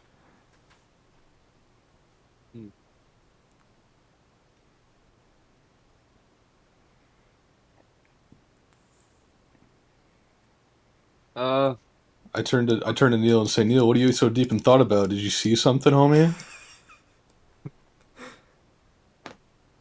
Corey, Avery, are you two planning to do anything else today? I might get down to clown. There's a lot of that around here, if you know what I mean. Down to clown. I'm already down and clown. Holy shit. But do you have something else in mind? I mean, if you guys want to go someplace, like, feel free to, but I might stay behind and wait till this place gets empty. All I right, need to man. Just investigate something. let us know when you're down to unclown. Oh, we're are gonna you go clown Are- around downtown. are you trying to pick up the are you trying to get a hold of the thing that fell out of this guy's pocket? Yeah, I should probably ask, is that, like, within reach? It's not within reach, but it's not out of the public sphere. It's not like behind, bars or anything. Like, clearly this guy was walking with guards near him and shit like that, but it was just like to the right of the stage, heading over towards a car. Like, this is public ground. It's a road, and it just doesn't seem like anybody else noticed that one of these guards dropped something. You could get up and go and grab that if you so choose. You don't need to Oh, I would need to, 007. like, wait for the room to empty out or whatever. No, you're out in open space. This was like a large stage with like Oh, public okay. seating, and everyone else Bunch is of so focused on the clown talent show that's happening. I go ahead and I go up and take a look at it, Yeah, just so leaving Corey and Avery behind. you hop up from your chair and you just kind of work your way down. You guys were sitting in the back of like essentially this large block of seats that are all facing the clown talent show. You just like walk around it and go to the right of the stage. I don't know if Corey or Avery, you guys watch him do this or if he even says anything, but you're able to I'm go like a good distance. Fixated on the And, clowns. yeah, you're able to pick. And Kenny, you're drunk, so you're also fixated on the clowns. Kenny's really focusing on his breathing right now. That's all I can do. Yeah, he's like Yeah, Kenny, you can feel it. You're getting to the 17 beers deep and your wizard staff is turned it's into getting hard to see. your wizard staff is about to become the legendary wizard throne. Like Holy it's almost shit. big enough to form a chair. The miracle you haven't been thrown out yet. Neil, you get to this, like whatever it was on the ground. You actually get the sense that if you were looking away when this had happened, nobody would have noticed this, which is probably why nobody had, because it's like a card on the ground, and it's you would guess it's like one of those swipey cards, where it's I don't know how to. Do you know what I'm talking about? It's like the kind of thing that you swipe to get into like a door. Key card. Like a key card. It's a key card. It's the back of a key card. So against like the snow that's vaguely covering the ground, it's white with just like a black strip. And so if you hadn't seen this thing fall, you would not have been able to find this, which is why nobody else had seen it. And upon picking it up and turning it over, you see a relatively familiar symbol on it. It doesn't have any direct moniker, but it just says it says level 2 in the upper left corner, and on the bottom in the like taking up the right half of it is the symbol of a hexagon with a teardrop inside of it. Oh, that's familiar. Being the thing, as a refresher, it's the thing that you had seen was a. It was those red lines connecting things on the cork board, all leading back to essentially this symbol. Yeah. And so that. This is what you found. You found some sort of key card. Okay. I take a few pictures and I send them to Avery's phone, and then I sort of put the thing in my pocket as though, like, nobody had seen me do anything. Yeah, nobody saw you. Okay. Those guys who were there are gone now. You watch them get into their cars and go. Like, they were pretty quick about it. Dip into their clown cars. But yeah, you're able to. I guess you got this. Are you just going back to the guys? Yeah, at this point. Yeah. You start heading back. You were on this like little. It's a carnival, so like it's almost like a. There are booths on both sides, and you actually see some of these convenience burger booths. And as you're passing by it, one of them actually waves you down. It's like, "Hey, hello." Hi? It's this like you'd guess maybe in her early 20s woman with like a very large smile plastered across her face. She's like, "You look like somebody who could probably use a job, right?" Uh, Oh. I appreciate the offer, but, I'm still in high school. Well, you're never too young to start getting an income. Okay, well, what's the gig? We just need new people to work at our places. I don't know if you've noticed, but we have a lot of new locations popping up. And we could definitely use the help. Oh, and I'm an easy target. I don't say that in person. You mumble it under your breath. Oh, easy target. An easy target. Um, well, I'll tell you what. I'll keep it in mind. Do you guys have any business cards or anything like that? Yeah, and she hands you a poster, and you've actually been seeing like these posters all around town. You just didn't know what they were for because they're just horribly graphically designed. But it's just convenience burger, like $16 an hour. It's not bad. Gotcha. Is there anything else on the card? Like phone number, address for like there's like 8 addresses. No. Okay, that's a ridiculous amount. There's four addresses. It being what you can assume are the 4 convenience burgers. Oh, okay. All right. Well, thanks for the information. Of course, do consider it. All right. And I ended up. Yeah. you're getting the fuck out of there because it's weird to get called. Yeah. You keep walking. No. And like there are like a lot of those convenience burger stands around here, and as you pass by like another one on the way back, you get called out again. Hey, by like a completely different person. I just kind of passed by and pretended I didn't really hear anything.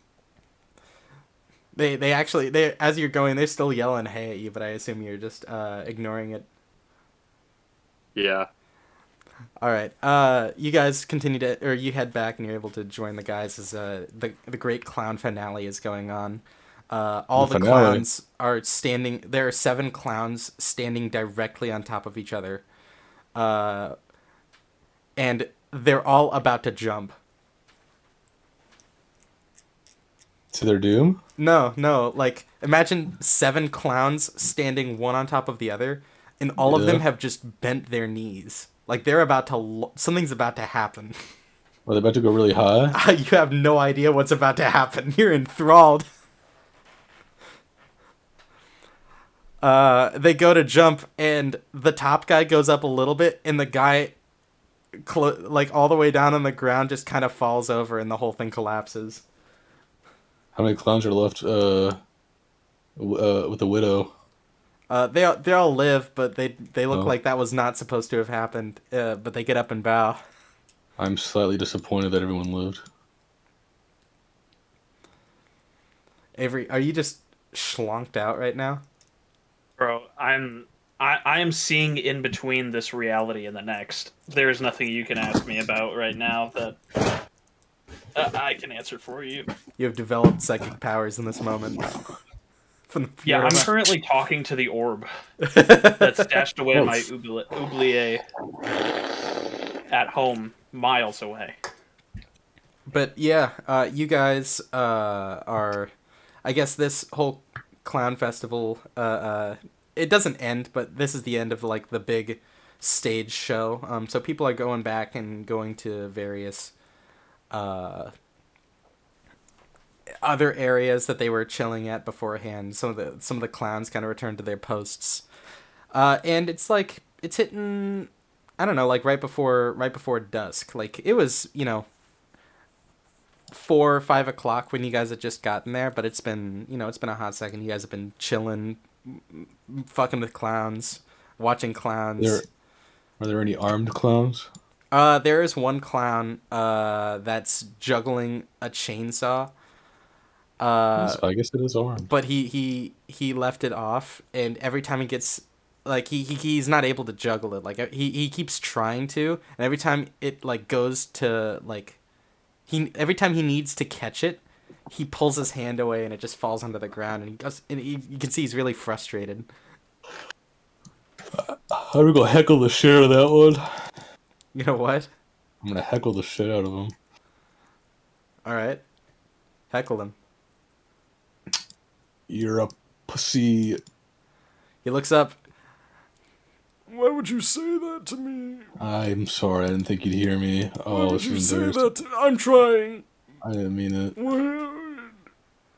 God, I didn't want to start anything. Look, I didn't mean it. Not worth the fucking time. And he throws down. He like throws down all of his other juggling supplies, and he like takes his sleeve to his face and just wipes all of his makeup. I'm gonna go over here now. Fucking time. He's I'm just gonna go walking over away here now. after you destroyed this clown's career. Yeah. But yeah, Avery, you are schlonked right now. I think Corey and Neil, you guys both see this shit. I think you planned this out, so like Evelyn was eventually gonna come and help alleviate your guys' need for rides after this situation, because there's no way in hell Avery was not gonna drink at this event. He looks comfortable. He could probably survive the night. Here? Yeah, survive the night in the Alaskan wilderness. Yeah, no, fucking Yeah. no. At the Alaskan Wilderness Fairgrounds. That's what I say out Well, loud. Honestly, I was able to get in my closet finally because the orb is out of there and everything just finally stopped smelling. So I do at least have my boots and my jacket. But Yeah. an entire Alaskan night might be rough. But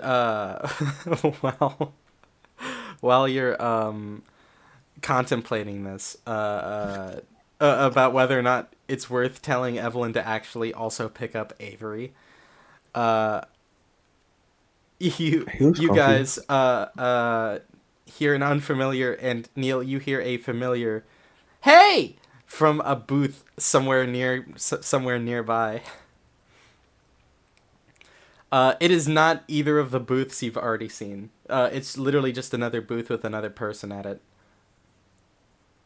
Hey! Corey and Avery are still here, right? Yeah, they're with you now. Who is that? Hey, listen. Neil, is that your girlfriend? That reminds me of fucking that silly little fairy in that stinky little game. Hey, listen. Hey, listen. Yeah, she's waving you over right now, and it Um, seems undeterred by your guys' conversation and points. You guys mind if we walk to this booth together? I've already had 2 of these people stop me. There might be something to this. Yeah. Whatever. I don't care. I'll fuck a bitch up. You guys head over there, and it's this young gentleman. He's like, hey, I don't know if you've heard some of the news, but we are currently hiring new people, and we're using this as an opportunity to reach out. It's a convenience burger stand, and this guy with like a ridiculously large customer service smile. He's like, would any of you guys be willing to sign up to try to work at our place? You all look unemployed. I am unemployed. Thank you for noticing. Excellent. We hire at $16 an hour. Cool. I'm really lazy, and I won't do the work you tell me to do. That's perfectly fine. We have on-the-job training. I won't listen, but I will take your money. Well, I think the convenient burger spirit will definitely convince you to. The DM, I'm trying to think about how to word this. We will change your heart and help you understand the true value of customer service and Can I make convenience. TikToks? Can I make TikToks of the experience? The guy is actually like not saying anything for a second. He's like, "So will you join us?" Yeah. Alrighty. And he actually pulls out a pen and paper with like a couple of other names written down on it. And he's like, we're so excited to have you with us here.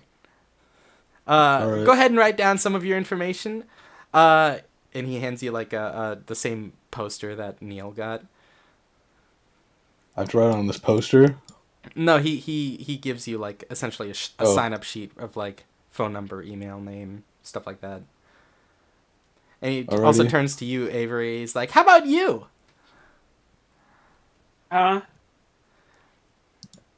He's fucking. What do you want? What do you fucking want from me? We hire at $16 an hour. You can hire at my nuts, bro. I'm fucking rich. You can hire at my nuts. We offer excellent life experience that I'm certain will carry you through whatever it is you are dealing with.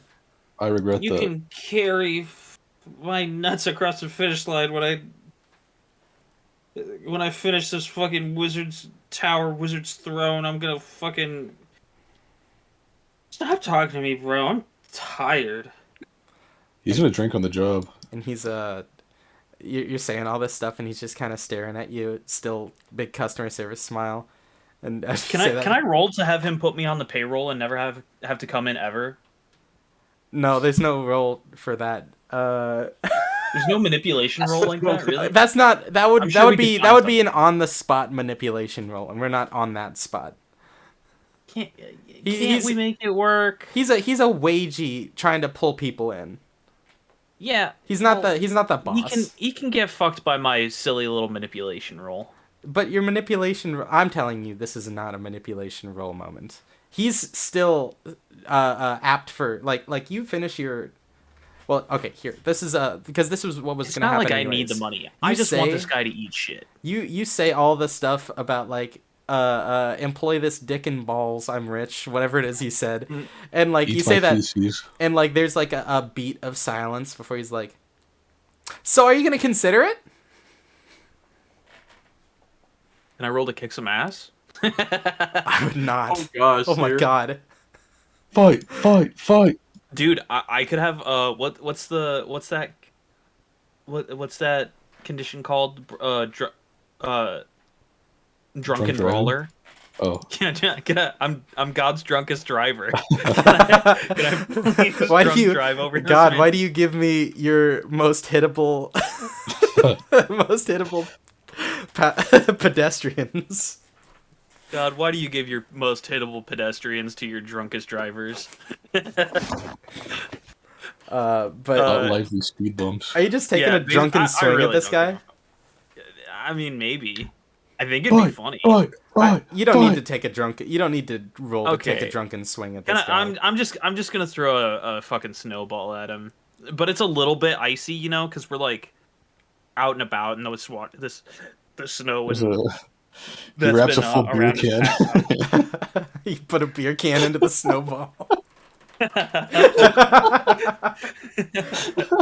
The sound that would make fucked up if it hits someone's head. That's really fucked up. He watches me make it. He does. He He's watching me the whole fucking time. I'm like, I'm gonna show you a piece of my fucking mind, bro. so As I'm packing this fucking beer can packed snowball. That's funny. do you do all this then? Yes. All right, you pack your beer can filled snowball and huck it at his head. I think that's the best way to describe it. Is you're hucking it at him. Fucking Yeah. eat that shit. He 'Cause doesn't. I slip and fall afterwards. Oh for yeah, sure. yeah. Like you I'm throw it I'm and then you blasted. trip. You do spin meat. I'll take a harm for that even. No, that's not a harm. You are actually near death now. Yeah, I'm at 6 harm now. I'm dying. Bro. I'm dying. I'm dead.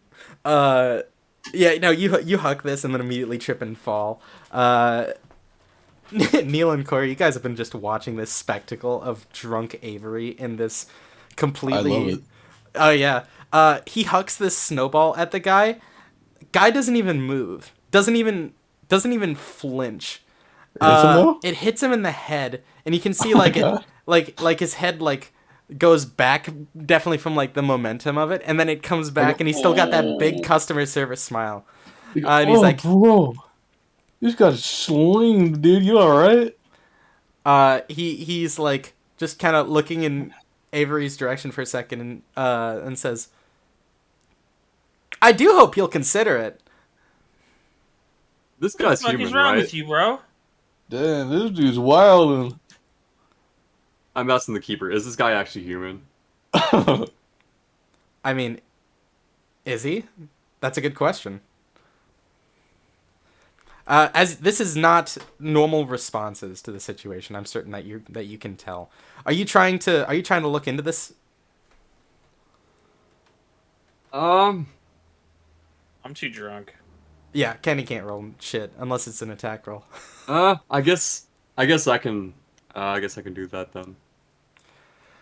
I don't know which one to do though, because I tell you. Don't worry. Oh, okay, gotcha. You seem curious about the situation. I think this qualifies as investigate a mystery. This is abnormal and Mystery, kind of freaking you out. So go ahead and roll plus sharp.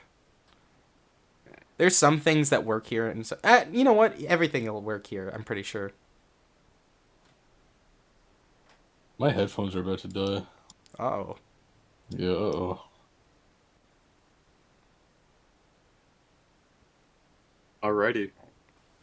what was the number? For whatever 10. reason, it's not. Whoa, 10. That was plus your sharp then, wasn't it? Yeah. So you get to ask. Two questions from the list. From the investigative mystery list. What is being concealed here?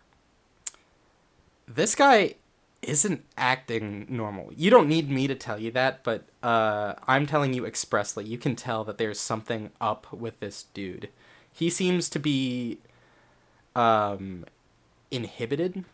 Like he you get the sense that this is a lot more than customer service. What's the term? Customer service friendliness. This guy is genuinely not in full control of himself.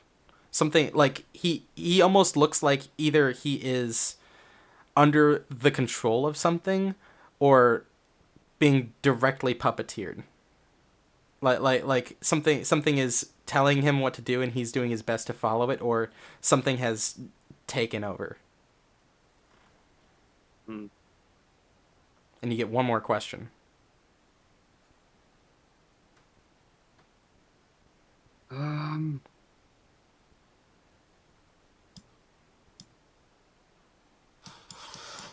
So I guess sort of after finding all of that out, um,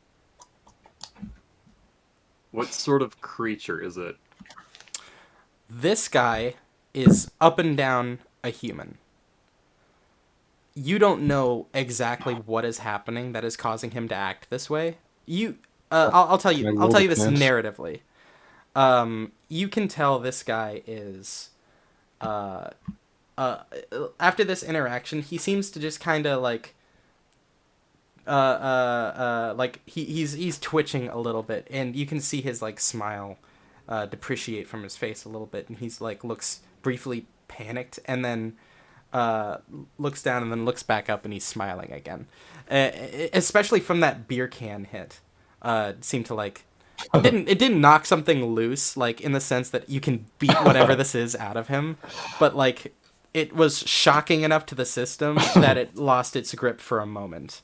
It didn't Saw a video of a guy getting hit in the head by a really big beer can. thunk. You can tell this guy is being puppeteered, and you can't tell fully where it's coming from or why he's being puppeteered, but whatever it is that's running him seems to have also affected all the other convenience burger workers.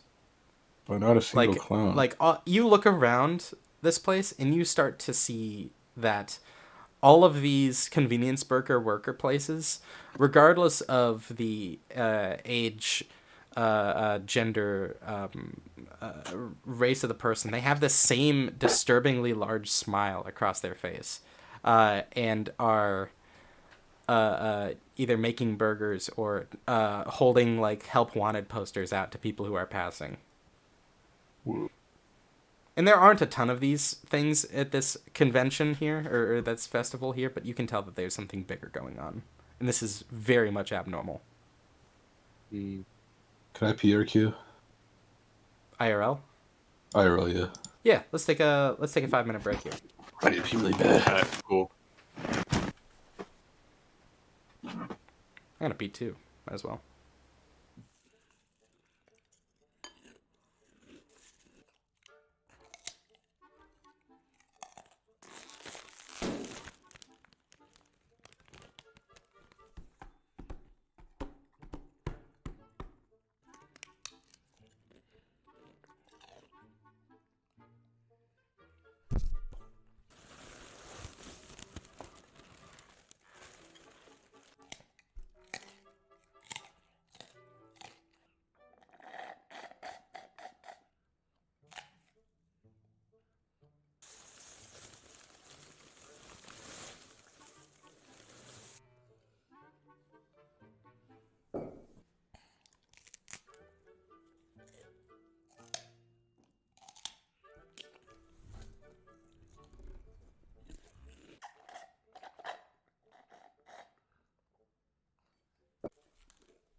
Why are his? Oh my god, his chest is so big, bro. He's just large. He's a unit. I think that's the proper term. I'm back. Yeah.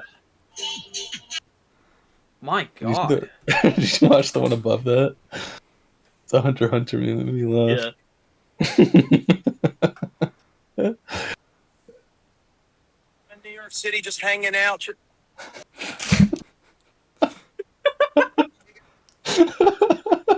Just hanging out. So good.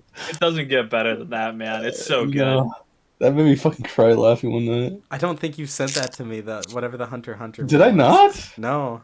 I think I have. Maybe I didn't. Send that to me. I'll check it out after. You guys in New York City, No, just fuck hanging it. out. I'll make this the last thing I check out, and then I'll. and then we can get started. It's so funny. Oh, never mind. No, you definitely sent me that. Never mind. I got that. His reaction is priceless. I bro. love that video of the dude I being do like, too. "Hey, I'm just hanging out," and like this, I don't know, goblin. In New York City, just hanging out. This goblin is standing behind this guy, staring at him. And he sees him in the video, turns around, looks at him, and turns back around, is like, "Ugh," with his face, and then walks away rapidly. So funny. All right, y'all ready to continue? Yeah. That caption with it just fucking made me cry one night. Sam, you back too? Yep, I'm back. All right, so you have realized, and maybe you're conveying this to the rest of the group, that something's going on with the convenience burgers people.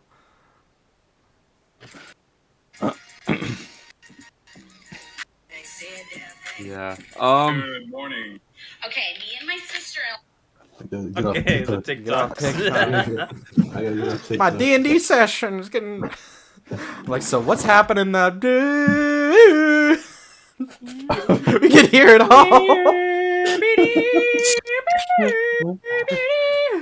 Oh. All right.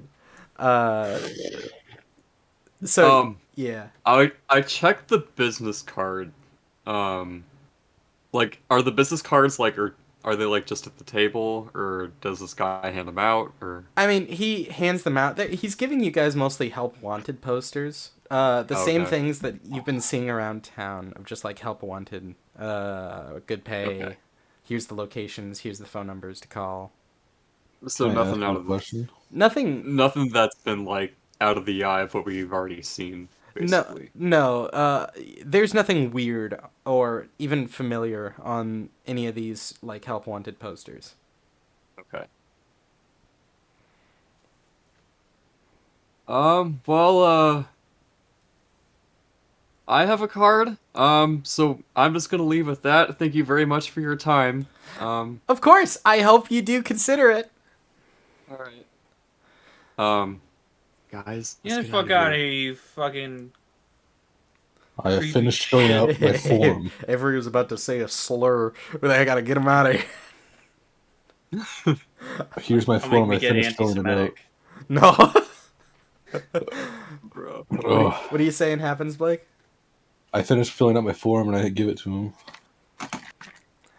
He just looks at you and then like nods vaguely and then continues just kind of staring out into the area. I also ask him, "Can I have what's in your pocket?" He doesn't like respond to that question at all. Can I reach toward his pocket? Are you gonna reach towards? You can reach towards his pocket. Are you gonna reach towards his pocket? I will attempt to enter pocket. You reach over the counter towards this guy and he just takes a full step back. I take a full It step says, forward. "Please refrain from coming back here, sir."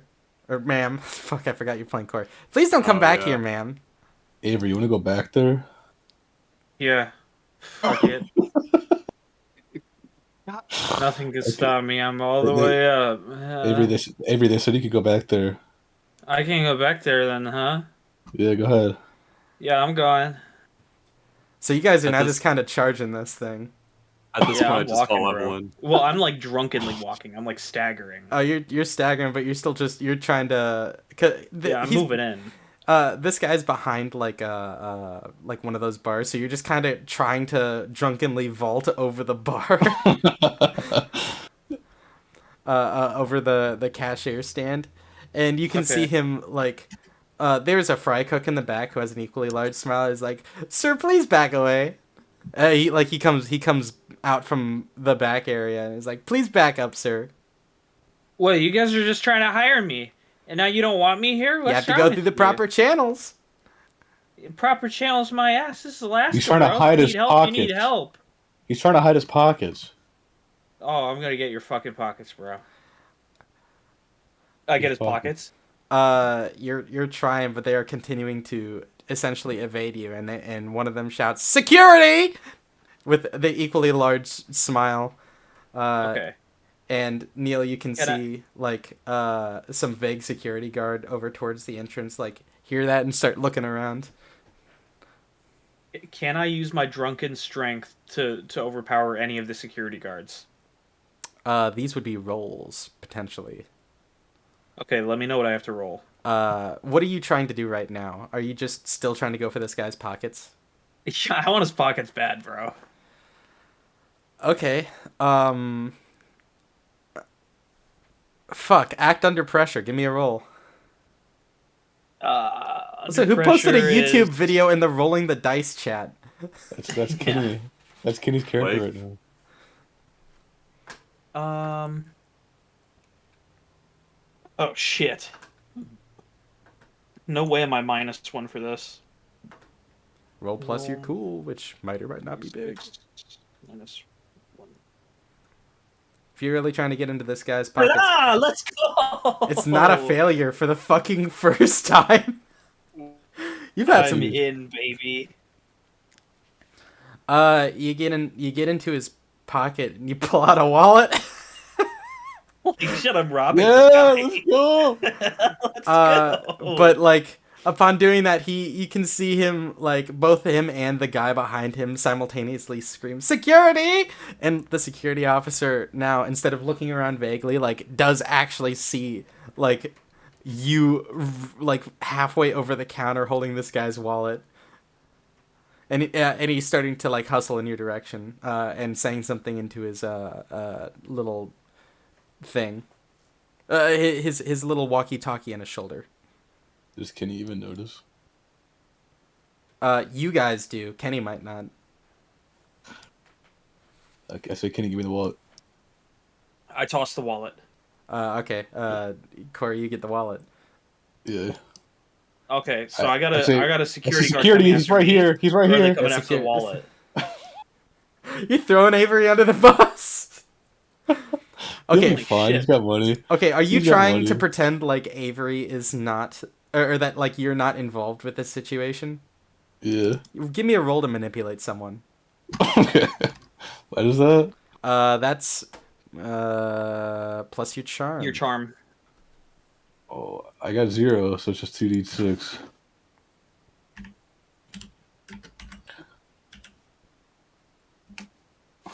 That's 60. a failure. Unless somebody is willing to help. I can't. Well, I mean, You I could. your help would essentially be saying, "Yeah, that's Yeah. right. I'm robbing this guy." That's and right. and she is Drawing not. all of the attention on me. And I don't think you'd want to do that. The only person who I guess would really help would be Neil, and that's a question of if you'd want to help in this scenario. You'll take this wallet. Hold Yeah, this wallet. I'm sort of leaving it up to them. Yeah, I'm staying out of I it. don't know if I we don't can blame get you. a minor in on. I So shouldn't have brought minors in on this. This is my bad. yeah, so Blake, this is a market experience. This guy walks directly up to you, and he is not actually giving Avery any mind. You can see him say something into his mic about like, we have a drunken disorderly on like Burger Stand 4, and he essentially grabs you, or he walks up to you and yoinks the wallet out of your hand. Can I squish his head? Are you going to attack this person with your powers? No. Okay. Keep in mind, like, it's very tempting to treat this with D&D rules of I steal from the goblin, but this is the real world. I'll have you be pulled into jail, you know. I'll just kill everyone in jail. Yeah, you can do that. But I'll give you the warning of I will treat this like it's real life where you would, if you kill everyone in jail, you would make national news and be put on watch lists. You'd be famous. Yeah. So if, I would like for you to not play it that way, but uh, ideally not, attack random innocents.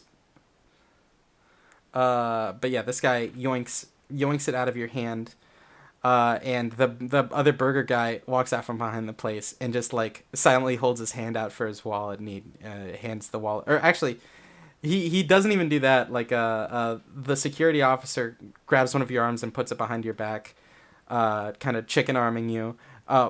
Walks the wallet over and holds it out to the guy, who takes like a second before like reaching out and grabbing it and putting it in his pocket. What's wrong with him? Nothing you were not already aware of. The fact that he's just he's acting strangely and potentially under control. He's like, yeah, man, we're gonna have to kick you out of here. And he starts moving you towards the front of the place. So I didn't even take it. I didn't even take that wallet. He's not even listening to you. I didn't take that wallet.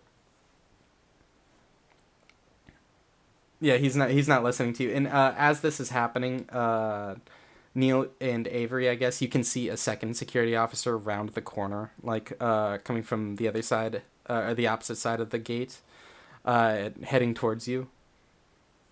Okay. Can I roll to kill the officers? Yes. Are you actually going to kill these officers? Today has taken a turn. We went from enjoying ourselves at the clown fest and getting really Now I have a drunk job. to now I may have to kill some police officers Are you or going security to? officers. Are you going to try to kill these officers? Give me a second. Can I You just gotta discuss? get obliterate. Discuss with me. No, with my fellow players here. 'Cause I don't want to get us into anything that we can't like realistically handle, and I think killing people might be actually fucked. I feel like with what Logan just said, you'll be very separated from us if you do that. I'm going to be honest But- with you. I'm not above killing your characters. What are you below? I don't know how to answer that question. He's under me right now. I'm ready to like a fuck it. Sorry. As much That's as my you guys character. are main I'm drunk. characters in this world, you're not stronger than the That's United cool. States military. Fair And enough. the Yeah, they're not state bringing the of military out Alaska. to fucking Alaska right now, bro.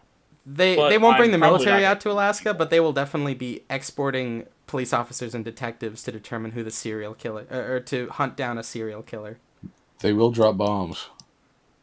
And well, I'll Okay, say maybe if not they killing people if they is figure what out I'd that say. somebody is using some strange mind powers to kill a lot of people, you will find the military is on your ass very quickly. Did I do that? I would say that it is probably not in your character to just do this out of the blue. I'd Yeah. like to think that you guys didn't build characters that would do this. Well, I'm also extremely drunk, so I don't think that there's Do you a think lot you'd that kill like, people I while you're couldn't drunk? do. He has, dude. I mean, Yeah. should I say that on stream? I think maybe my character would kill people because of getting too drunk. Like maybe, like he's definitely capable of it. I mean, Yeah. he certainly is capable of it, of probably doing some damage. But no, my character would not kill somebody in this scenario for sure. All right, I was just saying that for funnies. So sure. you got really worried about having to potentially kill my character there. Yeah. If you you have a cop heading towards you right now. What are you doing? I'm not saying I'm not even saying you can't do it, man. If you choose to do it, you just have to be ready to face the consequences, and the consequences of the situation might be more than your character is built to handle. You're in the Matrix. This is how you break out. No, I'm not gonna be killing anybody, but I do have my escape from the Matrix moment is fucking ruined. I'd like you guys to not be killer hobos. You know. What'd you call me? So I think I I'm pretty drunk, so it's gonna be hard for me to like coherently try and run. This is a pretty sobering experience, I'd probably say, is getting chased after by security officers or police officers. What are you trying to You do? should just Obviously, run. You should but like, sprint. there's Even though absolutely they no are way after I'm you. like 100% here. I'm like still very drunk. What are you trying to do? Like probably escape. So you're just trying to book it out of there. Give me Yeah, in. Give me an act under pressure. Minus fuck, one. bro. Minus one to whatever your act under pressure would be with It- your. What's your cool? -1. So minus two. Fuck. Oh.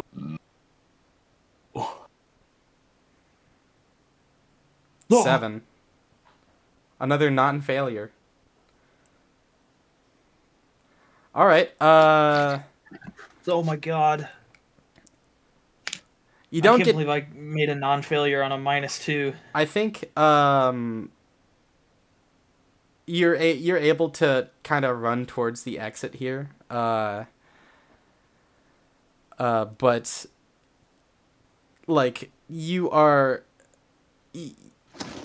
You can like you get out of the place, and like the security officer stops chasing you once you're like out of the location, and kind of the same thing for you, Corey. They just kind of kick you to the curb, but after you guys are both gone, you can see like a somebody else coming up from outside of the place, and they put up what is now a new cork board that says lifetime ban, and they put 2 pictures on it, and they're pictures that and what it is you see 2 flashes and a Polaroid camera, and he's shaking it out, and then he's pinning both of those photos up of the 2 of you guys out in the snow.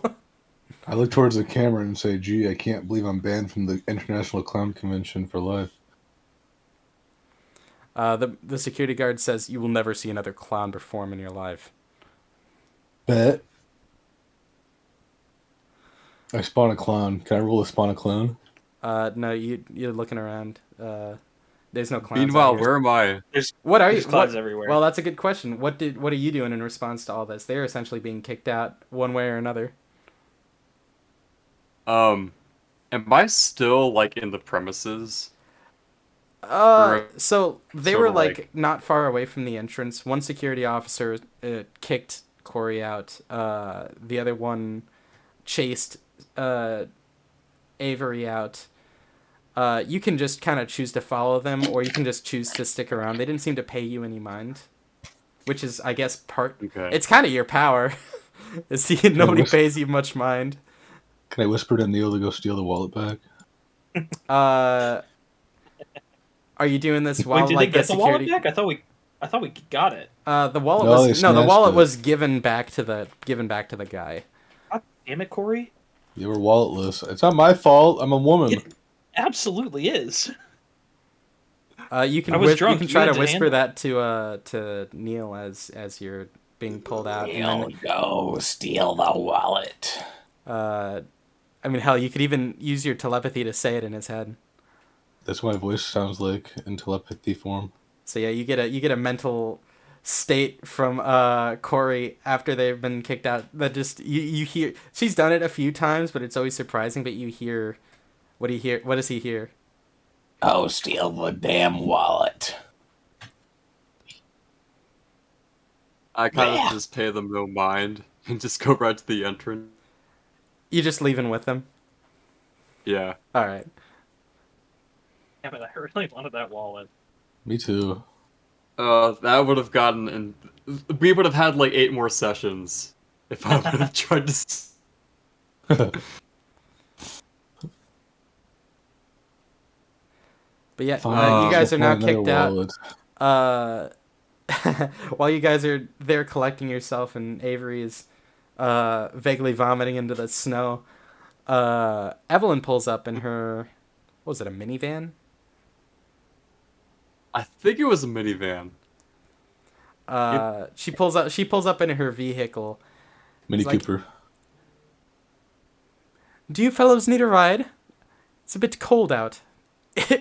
Fucking, I was about to say in it. I don't think that's in character. It's a bit cold out. In it.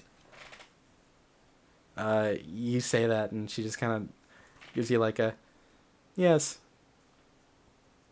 I'm At sorry. that point, I just kind of like shove Avery into one of the seats, I think that's and then like beg Corey to get in. Fine. But first, what's her name? What's the caretaker? Evelyn. Evelyn. Evelyn. Someone stole my wallet. Oh, did they? Yes. And they won't let me go back in to get it. Oh shoot! Are you trying to convince Evelyn to go in there and? Oh my god. Yeah, it really sucks. It really stinks. All right, I will start off by asking Neil: are you going to corroborate this, because your word is going to go above hers, or are you just sitting sidecar to this?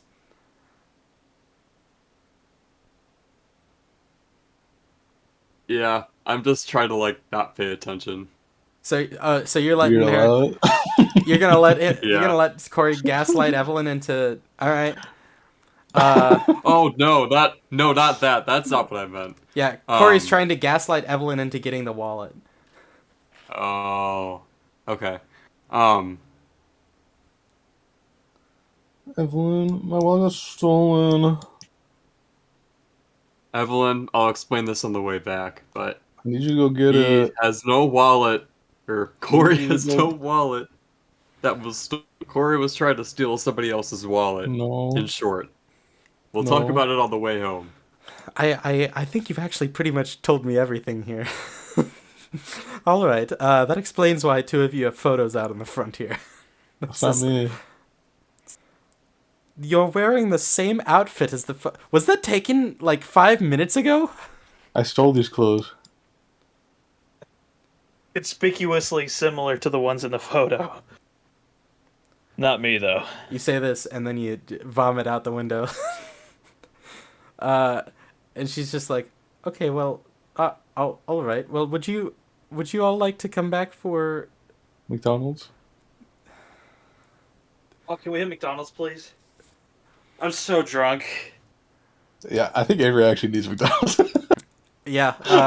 Like, all right, let's go get some food in you. I was going to offer to cook something, but McDonald's is fine if that's what you want.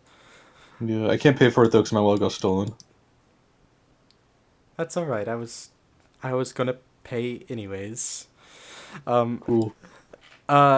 She drives you guys to the McDonald's. And all right. Every time we get in the car. Every time you get in a car, I go to McDonald's. You get to McDonald's. And pull up to the window. I think we're choosing McDonald's. What can I do? What do you want? Can I get a McDouble plain and 2 hot and spicy McChickens and a large fry? We don't have any chicken out here. It's And- Alaska. Have a chicken nugget? There's no chicken. Oh, no, we do have chicken nuggets, just not spicy McChickens. Can I You're get... joshing me. I got a spicy McChicken here 2 weeks ago. We've been, stop lying to me.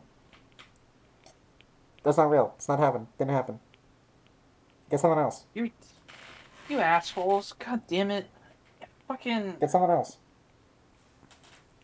I think. Can I get a think you- spicy Just McChicken? give me a McChicken. We don't have any kind of McChicken. Can I get a spicy McChicken? No, we don't have those either. What tastes like chicken? We have chicken nuggets. You make them Fuck. spicy? Can I get 8 chicken nuggets on a patty or on a bun? You'll have to buy that separately. Yeah, then give me 16 chicken nuggets or 20 chicken nuggets and Avery, go two in there. complete burger buns Avery, go in there. You and guys- mayo. You assholes! Fuck! Get in there. Stop Okay. playing with me. I'm drunk. This isn't funny anymore. Hold on, Go I make have your own to, sandwich. hold on, I have to call my manager. God damn it! Oh my god, I just wanted to make chicken. he comes back to the mic. He's like, Alright, we can do for that. We can do that for you. Make chicken? Anything else? No, no, my I'll chicken. have one- Chicken nuggets on Yeah, give me burger. buffalo sauce. We don't have buffalo. Do you have the Yes, you BTS do. meal? Stop lying. Alright, you got me. We got buffalo. No, you're literally lying to me. We got buffalo. You got me. You got me there. I'm just joshing, man. It's just Josh. Thank fucking God. I was about to cry. you guys put in your orders for 2 burgers that are just chicken nuggets, and No, I didn't want the. you get what you want. That's not a spicy McChicken or a McChicken. They have all the varieties of filet of fish, because it's Alaska. Varieties. Alaska. Yeah, like they have a lot more varieties than you would find in other states. Like they have the spicy McChicken or spicy filet of fish in the They have the soggy filet of fish. filet of cod. Filet of sog.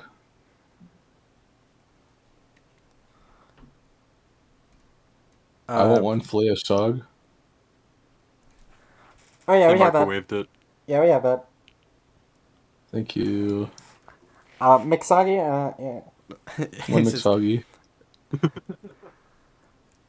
you guys put in your orders and pull up to the window, and it takes like a shockingly long amount of time before you see somebody like hurriedly run back to the window that you're at, and they're like, okay, it comes to 1848. And Evelyn like hands her card over, and the guy's like, okay, puts the card in. While it's beeping, he runs back into section. You can hear like a lot of like work happening in the other room. He goes They back. trying to make my McSoggy. Yeah, trying to make him soggy, but it comes back after like another a minute or two, and it's like, okay, here you go. I'm so sorry for the wait. Been hard to retain employees. I've been. I didn't ask for your back. All Didn't right. ask for your backstory. All right, here you go. Close.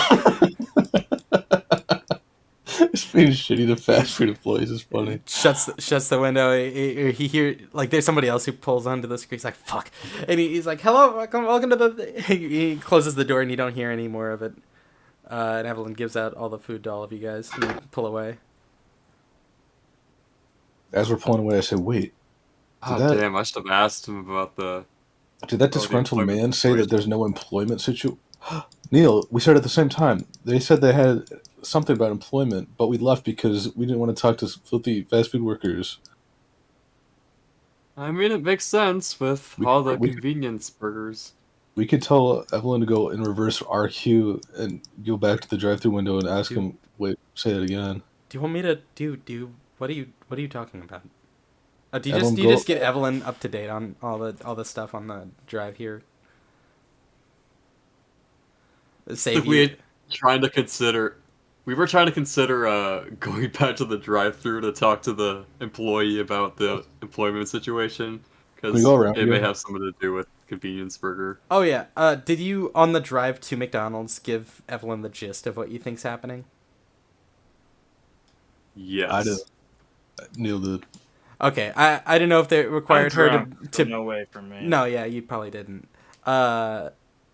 Yeah, she's so she's up to date and she's like, oh, okay, this might be valid. And she pulls back around through the drive-through, and is now sitting at the window, and it's quiet for a while, and you can see like in the side window that same guy is sprinting back and forth in there trying to deal with the guy who had just placed his order, who was behind you. And after like a minute, it's just like, I guess you guys are pulling up to the window itself, right? You're not going through the drive-through again. So you pull up to the window Yeah. after the We guy go back pulls to- away. He's like, "What did I forget? Did I forget something?" Damn No, right. no, you didn't forget anything, but we're kind of curious. Has the convenience burger situation Oh my been fucking affecting god, you guys lately? dude! Convenience burger. I'm the general manager here. I was the fucking assistant manager. I'm sorry, I'm using fucking. I shouldn't be. Who cares? Nobody cares anymore. Yeah, I care. Don't tell corporate.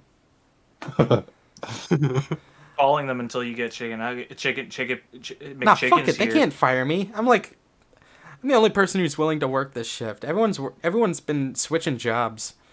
So because of the fucking pay raise, honestly, it's tempting. Oh yeah. I got a job there after trying to steal the manager's wallet. They'll just let anyone in there. Nah, we'd let you When? in here too. No, when did I ask? Anything? Joke's Is on that all? Did ya. you just were you just asking about this? Yeah. Okay. Base. I'll also ask, have you noticed anything else like going on lately with the pop-up of Convenience Burger? Other than told me. My buddy threw a can of beer at one of the workers and they smiled. I don't. You've been saying enough weird stuff. I don't think this guy's paying you any mind anymore. Okay. No, It hit him like not fucking meteor. Corey, but he's not just talking to you, Neil. Aw. These are supposed to be real people, and you're saying, yeah, he's been hucking beer at this guy. That's how I talk to real people.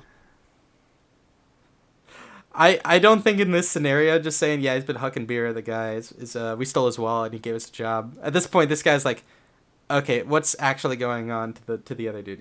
He turns to you, he's like, I don't know what you're talking about, weird stuff. It's just, good place to set up shop, I guess. Everyone wants a burger. And it's good prices. I mean, it's tempting, but I feel like if I quit this job, they're gonna shut down the McDonald's. Please do not quit. Dear God, don't quit. Yeah, and that's been. Oh my God. I mean, have you had their burgers?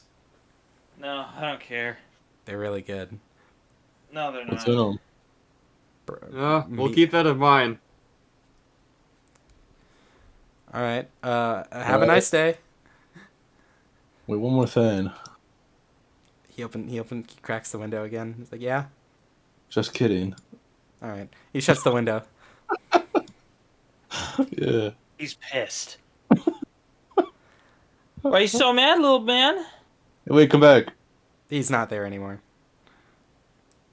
Yeah, Evelyn, that's right. You Do better run, not fucking move. baby. Do not what? Do not move from the spot, Evelyn. Do not move your car. This is war now. I'm just gonna if you'd like, I can just drop you off here. But I have to at least take Avery home. I'm very fearful he's just going to vomit into the back of my car. He's been lucky enough to aim it out of the window. I'll stay. All right. You're going to get out of the car here at this McDonald's? No. All right.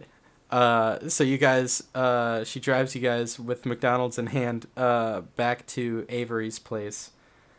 And you all kind of help Avery get inside his house. Set him down on his couch. And say again. On his futon. On his little. Isn't it like a log cabin type deal? It's a nice place. My house? Yeah, isn't it? It's a little bit more upper scale, like upscale than just a log cabin. The fucking mansion. Yeah, it's pretty big. Like 2 stories, fully like furnished basement Oh, right, okay. type deal. Secret area. Clown pit. Yeah, I mean obviously there's the oubliette, and then there's the clown pit, of course. But yeah, I have plenty of room, and I even have plenty of beds. Like, so it's like master bedroom, and then like 3 guest bedrooms, pretty much. Do you switch beds every night? Yes. I Ooh. would too. Sam, I think you were trying to say something. No, Ah, okay. I was just kind of remarking at everything. But yeah, she drops Avery off and is like, "Do you need I know you just had like a bunch of McNuggets in between 2 burger buns, but do you need me to make something for you here before No, we?" I had to make double too. Holy shit, I'm fucking full. What are you talking about, lady? Literally a top nutrition, peak nutrition. All right. Would you? Yeah, I won't. I definitely won't shit all of this out in 20 minutes. It definitely won't run through me like that. Evelyn, do you want to bite of my moist? No, What the fuck? You're McMoist. no. You also That's kept hurt. asking that of me the entire drive home, and I kept telling I don't know. No, I don't want a bite of the McMoist. I don't even know. How did I miss McMoist? That's such a good McMoist. name. I think it was a missed that. McSoggy. Oh, I wasn't excited. Okay, Oh, McSog, yeah. McMoist is so much better. McMoist. It's so good. That's definitely a regional food. Yeah, it's regional. I have one last question for you, Evelyn. E-girls or I-ladies? She's just What? I think she's just like not giving you much attention here and is tending to Avery. Just like, okay, well, here you go. Sits him down. It's like, do you need us to stick around, or are you? It's because at this point it's like it is after all the McDonald's stuff and everything. It is now officially nighttime out here. Like, do you need us to stick So around bring for up. anything, or I'm fine. okay then? I'll see you guys soon. All right. And she's like, all right, you guys good to go then?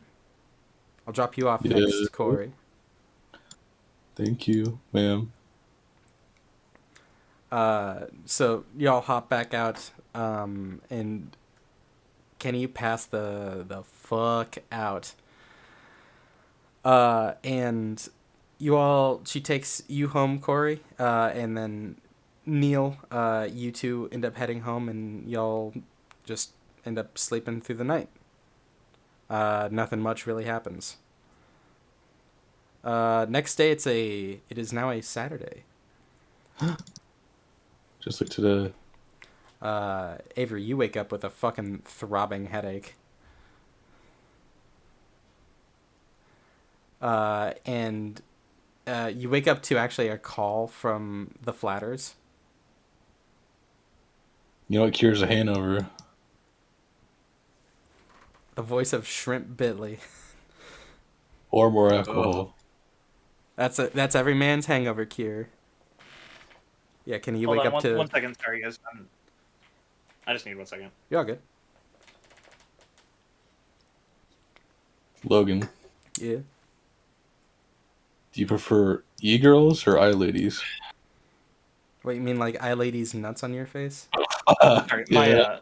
my cat came in my room, and then I stood up and Mhm. had to show him out, and then I was motivated to get into pajamas.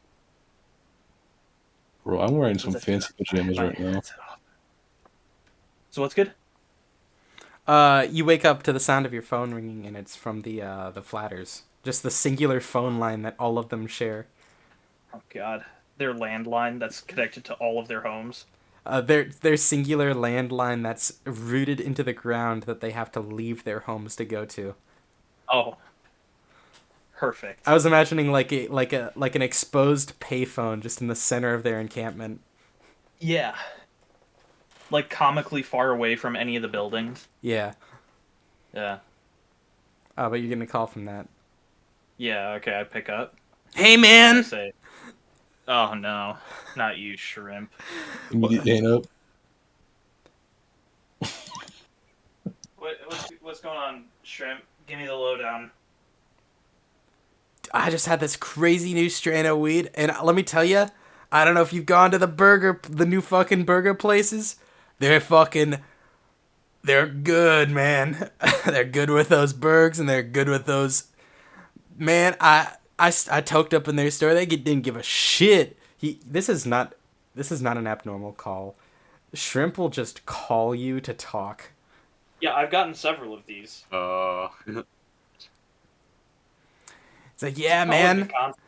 They even told me that they'd give me $16 an hour just to hang around. What the fuck? They put you on the payroll, but I try and steal a dude's wallet and they kick me out? You try to steal one of their wallets? Yeah, they offered me Badass, payroll, man. and I was like, for doing what? And they're like, well, like, maybe you could work. And I was like, nah, man, I'm just gonna take that wallet, because I was really drunk. And then they permanently banned me from the place. Well, I was thinking of, well, I guess, did you guys go to that fucking dumbass festival the other day? I hope Yeah, the not. clown festival, it was great. We The were really drunk. fucking oil festival, man. Wait, there were clowns No, it was there? for clowns. Yeah, it was sick. It was perfect. He seems annoyed. He's like, didn't you see the picket fence? No. You definitely Why, didn't. Shrimp, are you anti-clown? I'm anti-oil, man. I fucking hate those Well, yeah. guys. Good. More clowns for me. Shrimp, I gotta tell you, I'm really hungover. Can we skip to the real business here? Yeah, man. You wanna go get some burgers? From this new place? Maybe. Can we just hit McDonald's, bro? Yeah, sure, man. And he, no. he- Oh no. smell you later. And Yeah. he hangs up. So I'm hungover going to get McDonald's with shrimp in like 20, yeah? You hear his car pull up outside. Oh, instantly? No, I guess he was using a landline. Fuck! No, it would have been funnier Yeah. if he'd been able to just immediately be like, yeah, I'm outside, man. Fuck. No, The cord on that phone stretches really long, man. he gives it 2 pulls and it fully retracts back to the phone line. Yeah, it's on a fucking retractable string. Oh god, that's cursed. Like flying by trees but and yeah, shit. after like 10 minutes he gets there and he's like, yeah, man, food's on me. I just got my unemployment check. Wait, how are you on unemployment when you're I'm not- working at? They offered it, man. I haven't taken it yet. Wait, I thought you were hanging out there already. I thought that's why you said they were paying you $16 an hour. They offered it. What's going on? I hate you, Shrimp. They offered it, man. I was actually part of the reason why I was asking if you wanted to go get burgers is because like I need someone to look. I'm really fucking high right now, and this is the job interview section. So, like, I need someone with me who's gonna like keep me in line, and you're like the most down to earth person I know who's actually willing to go with me. All right, sure. But Judy'd say no. yeah, she would say no. I know, right? I don't know why. I thought she loved. Well, I I thought she know liked. why. No, you don't. Nobody knows why. It's a mystery to us all. Get in my car. I get in his car. You guys drive to the. He drives you to the McDonald's as essentially like payment for you joining him for this interview at the burger place. We're not gonna do another fucking McDonald's scene. But it's the same. Essentially, Are you sure? it's the same guy as the other night. Still looks fucking exhausted. Still takes a hot second. He vaguely recognizes you. He still hasn't been home.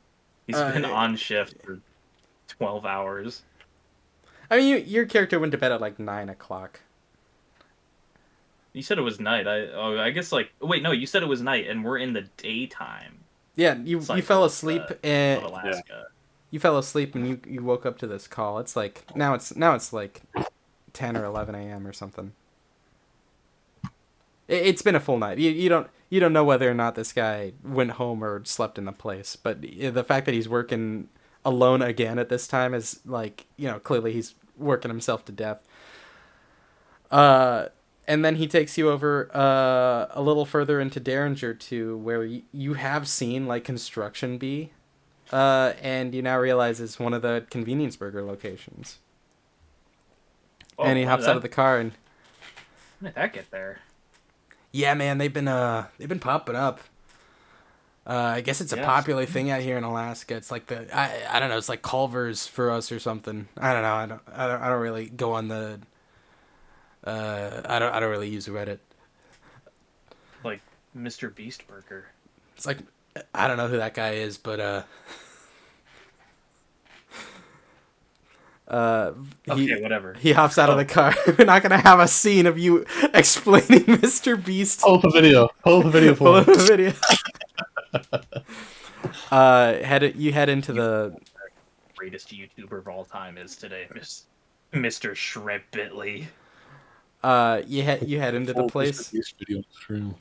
And Yeah. there are a few people like eating food here and there. It's kind of like an old timey diner. With like it feels almost like Steak and Shake. If anything, like in terms of like burger experience, it feels like it's closest to Steak and Shake, but it's definitely like a little stylized. With like one of those walk-up counters where it has the menu above it. So it's like not as fancy as Steak and Shake. And you walk up and it's somebody you've just not really seen before, and it's like, "Hi, can I help you?" And Shrimp's like, "Yeah, I'm here for a interview, man." He's like, "All right, well, follow me. We'll take you to the boss." And you can, and the guy gestures for Shrimp to hop behind the counter and follow them into the back. And Shrimp starts walking that way.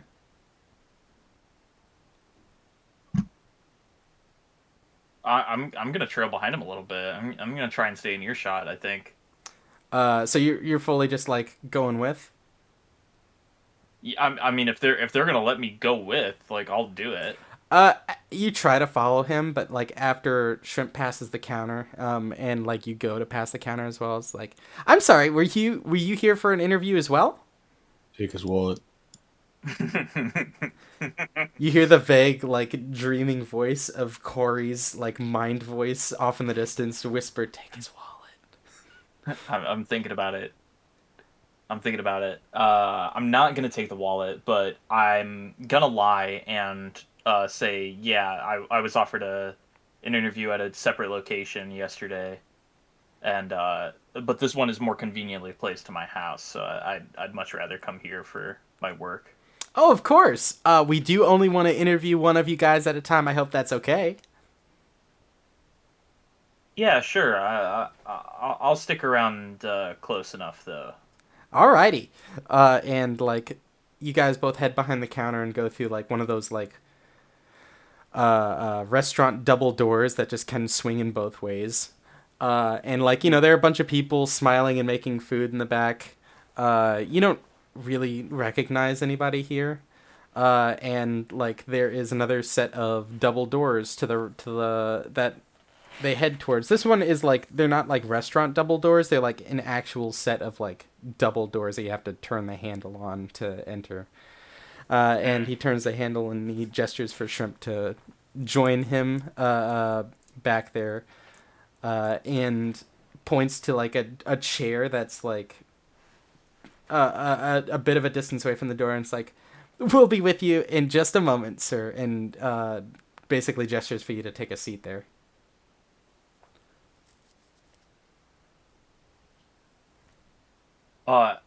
Yeah, I suppose I'll take the seat until they walk away.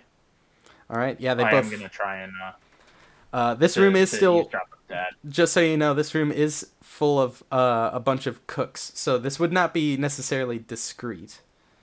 But they Well, do head in there. Yeah, but they're line cooks. They don't give a fuck. That's fair. It's Sanji. They both head into the double doors, and you can Like kind of hear them beats on continuing this. to like walk further into the place until like you can't really hear their footsteps anymore. I think you said you get up and you start heading towards the door, right?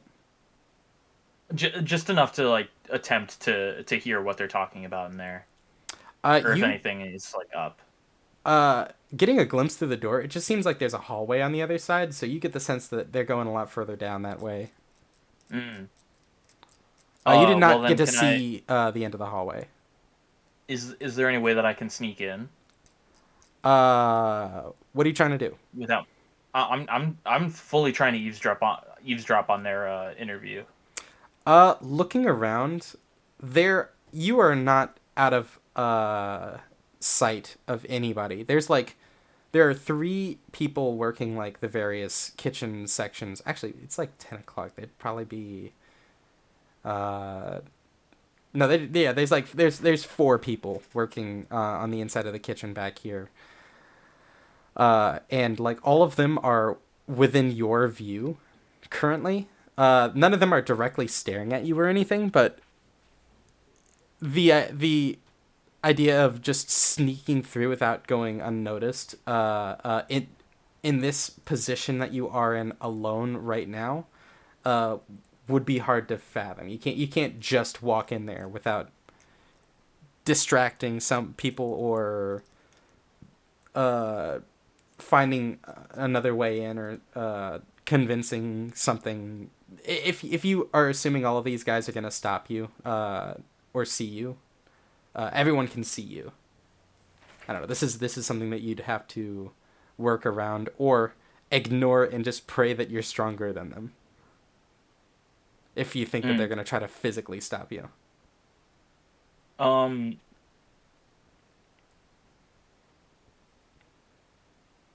gonna try and You know what? I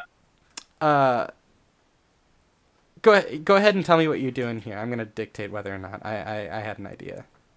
I was thinking about trying to cause a see if I can get somebody to cause a little bit of a commotion in the front of the store so that some of the people in the back would like maybe turn around and look away and be distracted. Okay. How do you do that?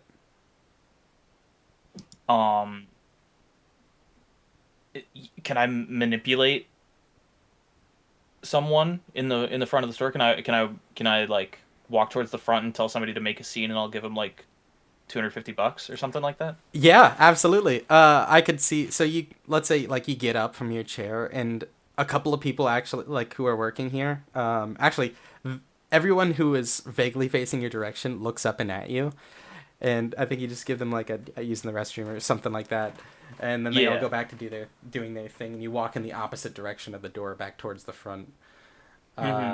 And there's like there's a couple and their kid who's sitting there eating some food, and then there's also just like kind of this like maybe like 23 to 27-year-old woman who's sitting there just kind of enjoying a burger, watching YouTube on her phone.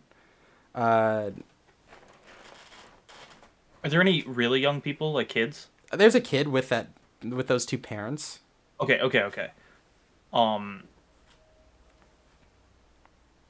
It's kind of weird if I talk to the kid and not the parents. It would be. It would be in character. You know what? I'll talk to the parents and the kid, and I'll offer them a bit more money. I'll try and collectively talk them into creating just a tad of a scene. Why don't we play this out? Okay. Are you going to be playing the mom and the dad And the kid. and the kid? Okay, Yeah, perfect. depending on whether or not the kid decides to go, I like burgers. Perfect. All right. Hey there, guys. Hey, how come we help you?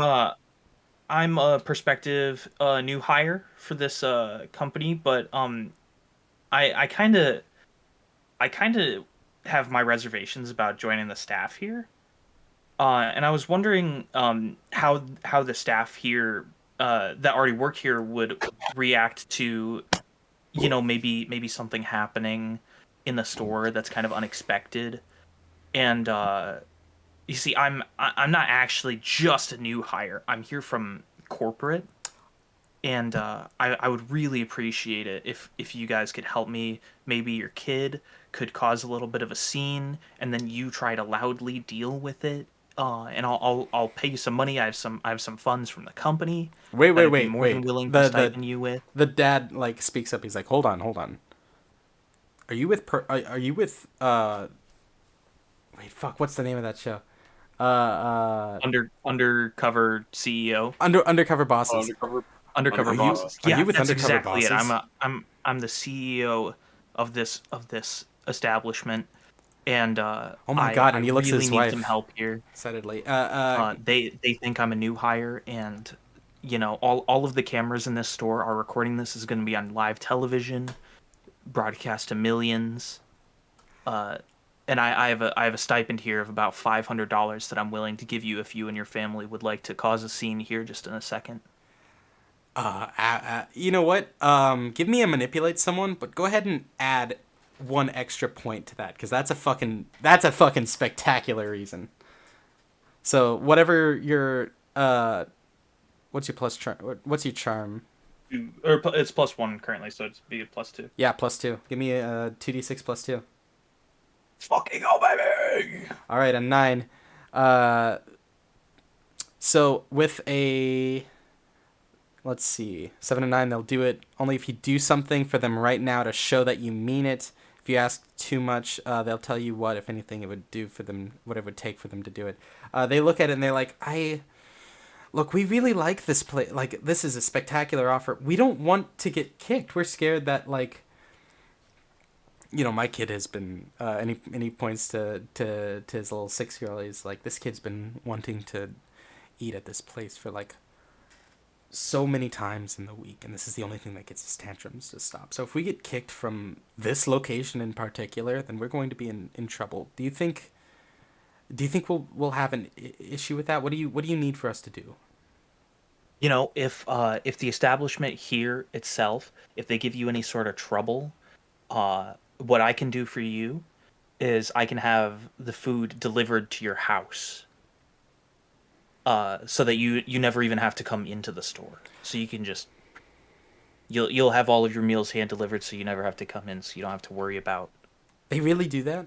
getting kicked. Yeah, I would absolutely do that for you guys. Well, okay, That's I guess it still comes down to, and he looks at his wife, and she's like, she's dumbfounded, and she's, the guy's like, well, I guess my only reservation is, and she speaks up, and she's like, what do you need us to do, exactly? What are you trying to train them on? I'm just dealing with uncomfortable experiences in the workplace and instant reactions and customer service. While what I'm hearing from the branch managers is that sometimes their employees are very harsh and quick to react. Some of them have an eagle eye, and they're looking at, even here as a new hire, they were watching me like a hawk while I was sitting in the back.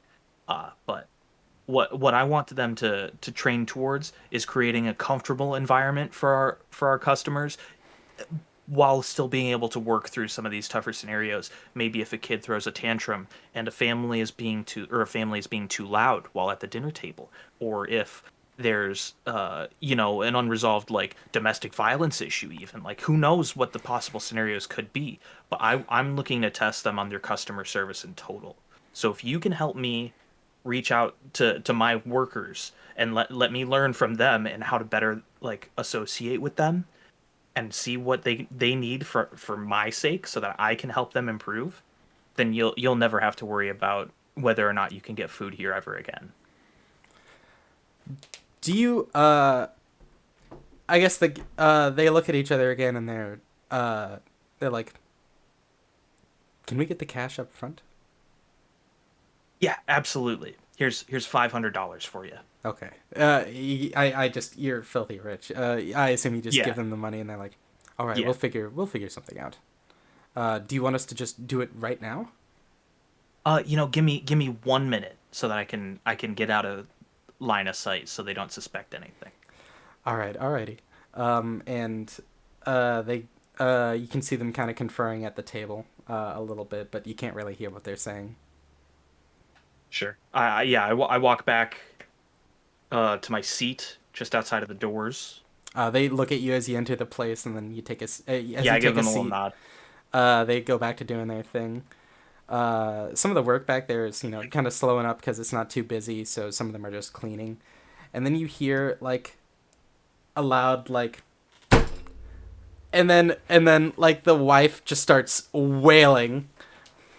Holy shit! And you hear the guy. That's awesome. It's not. And you can hear the guys like, "Why is the floor wet? My wife just tripped. Somebody help!" Oh, no. And like you can get a glimpse out there, and you can see like like the other lady is like, you can't see her, but you can see the guy's like walking around he's acting very irate. The kid is, you can tell, pretending to cry right now as well. And like in the back here, like three of these workers like start heading up towards the front. They're like, they go up there as this guy's yelling, being irate about everything, and they're trying to calm down and help the lady. But there's still one person back here doing a couple of things. I'm gonna walk up to them and I'm gonna ask like, hey, don't you like? I think that lady might have been hurt. Don't you think you should go call somebody? Well, I suppose I that might be a good idea, wouldn't that?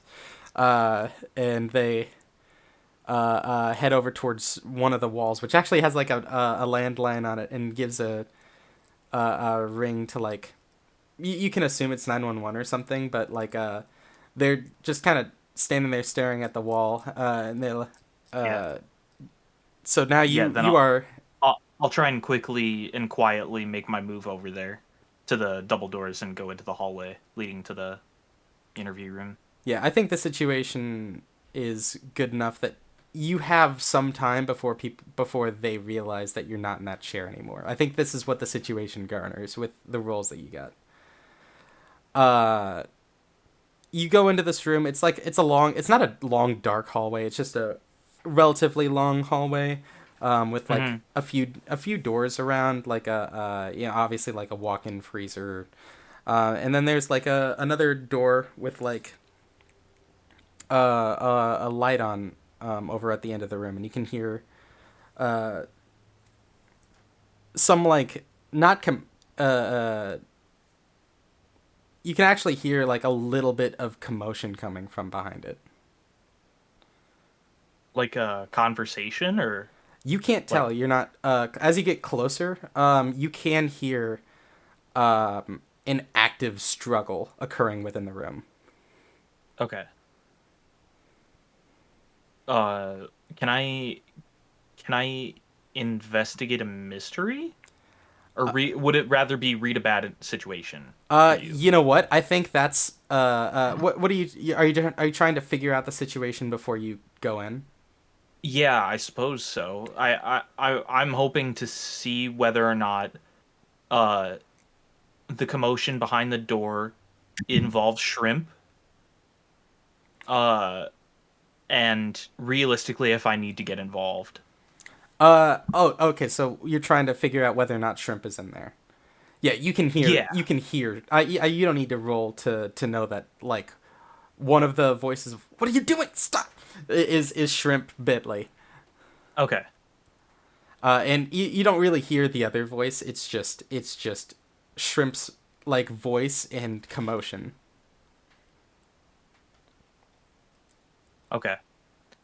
Yeah, in that case I'll I'll try and see if I can get in there and see what's going on. Maybe if I can take a peek. Do these doors have windows on them at all?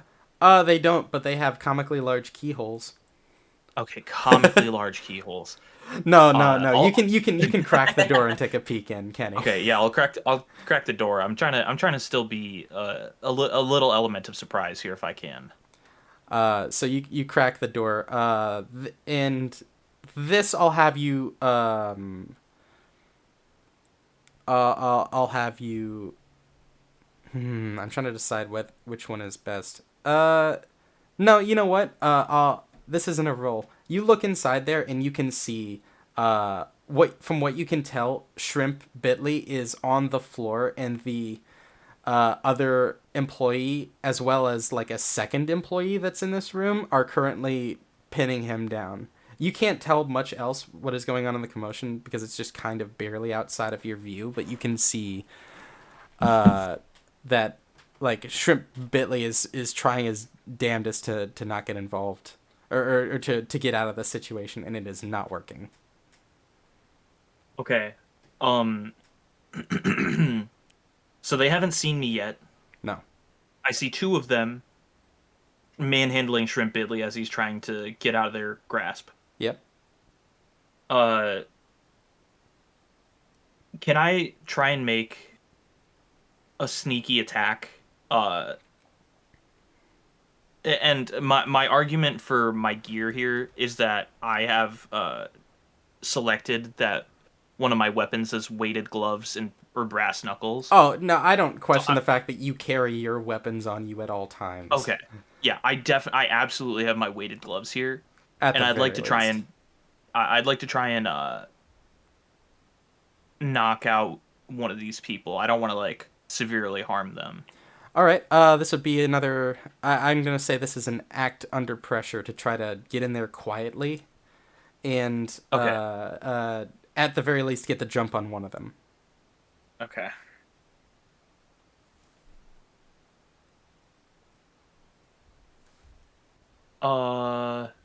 Cool. Yep. Fuck. Ah, damn. That's a 6. Go ahead and take an experience. I will take an experience. Yeah, you open the door and they both immediately see you. Like there was no way of hiding it. And as like you go to open the door and they see you, Shrimp Bitly is also surprised.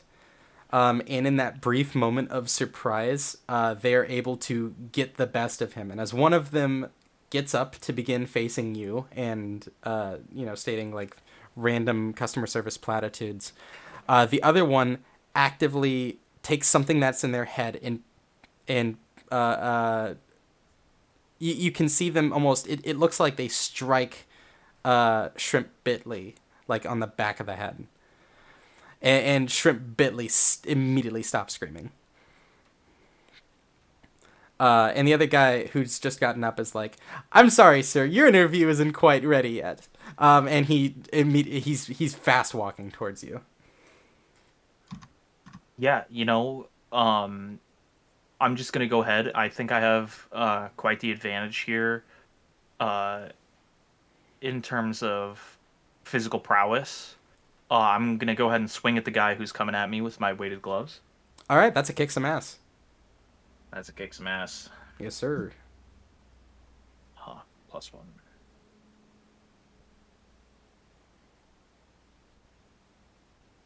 Six plus. Nice, good strike. What was the number for whatever reason that did? 10. 10.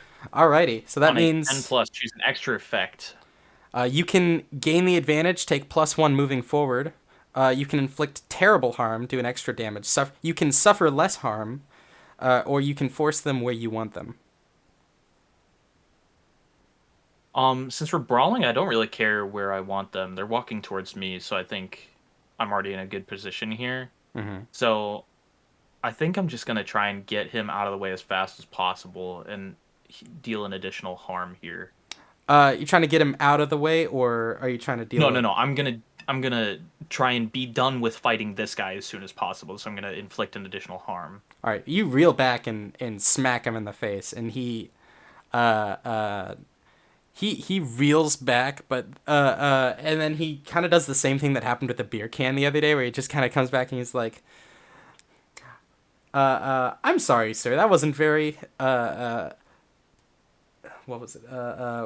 Something. It was something weird like I'm sorry, sir. It appears we don't have change for that. And then he gives you like a swift jab in the side, and you take a harm. Okay. How much damage does your weighted gloves do? +1. +1.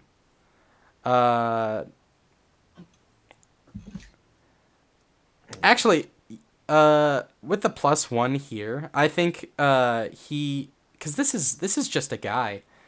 Uh, he does get you in the side first, but then you conk him, and like he conks over. You didn't kill the man, but you Yeah, definitely he's obviously knocked him on his ass. disoriented a little bit for sure. So he's down. The other guy gets up and starts advancing towards you. So And Shrimp Bidley is unconscious or not moving right now. Shrimp Bitley is not screaming, but his eyes are still open. And actually, you see a large smile across his face. And as this guy gets up, Shrimp sits up too. Oh no.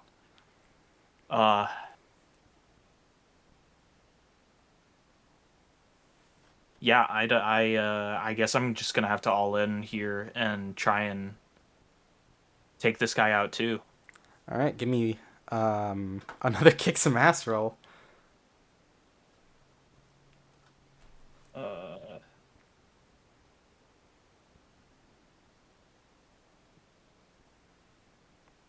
That's Okay, a 7. that's passing Uh, with a +1 for my gloves. you're able to conk this guy in the head, but this one, he gets you in your other kidney, which sucks. And then you conk him in the head, but this guy doesn't go down, like the other dude. And as I've taken another harm. yeah, you're taking another harm.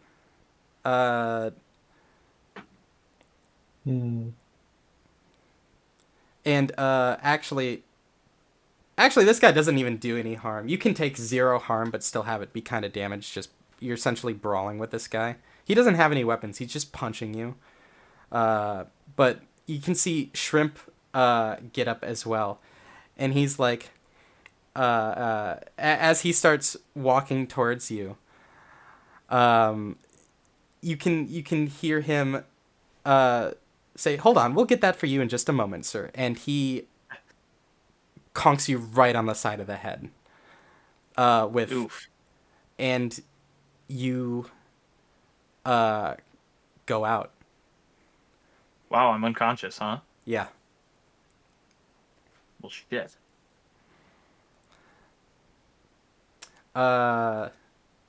Sam.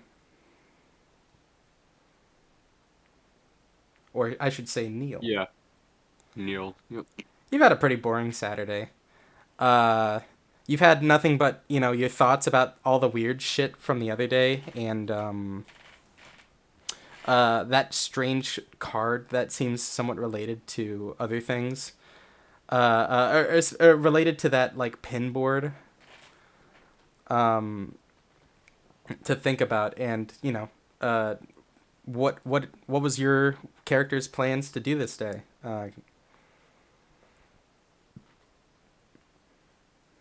Ignoring, the external knowledge of Kenny's just been knocked out. Yeah.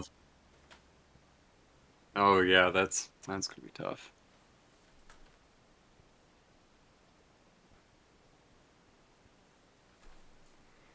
So what are you doing right now? Yeah. Currently, it's kind of just like any usual Saturday, aside from the whole monster hunting thing that we had like a month prior. Normally, every now and then I'll take a very quick break, but it's normally just kind of making sure I get at least just a passing grade for the things that I care about. So you're And spending the fact that Oh, go ahead. and kind of as I said before, I'm caring a little bit more about bio and physical ed than I used to. All right. You spend your morning and some of your afternoon getting all of your homework done. Hold on, give me just a second, sorry. There we go. You spend a lot of your morning and your afternoon getting a lot of your work done. And it's a Saturday, so at some point, like you're like, it hits like 3, maybe 4 o'clock, and it's fucking exhausting. Your brain is hurting, Yeah. and you look at the time, and you're like, this is good enough for the day. And as you say this, you actually hear your door open, and it's Evelyn, and she's got like a nice tray of like some cookies she made and some lemonade. And as she's, this is not new to you, but I'll dictate it here. But it's the fact that as she is actively limping. She's got a bit of a limp in her step as she's walking towards you, from the still recovering from the gunshot wound in her side. And she kind of Sorry sets about stuff that. down, and she's like, I think this is more than enough work to be done today. You're doing an excellent job keeping it up, but you need to spend some time on your Saturday enjoying yourself. What are your friends doing? Um. Uh. I'm honestly not really sure. Um. I guess I can text Avery or Corey and see if any of them will respond. I mean, yeah, you've been doing such a great job of making, you can almost hear her hide the word finally, making friends, out here. You should reach out to these and some of these, flarters, the flatters. These guys seem to be, you know, pushing you to continue doing this, monster hunting business. And she puts her fists up like she's gonna fucking she can fucking duke it out. She's like, yeah, get out there, find something else to do. You're done more than enough homework today. All right. Um. I guess we'll call. Actually, I won't call, but I will text Corey just to see what she's up to. All right, what do you? We'll treat this like an IRL conversation because you're just typing and then the other person's typing back. So what are you doing? Uh.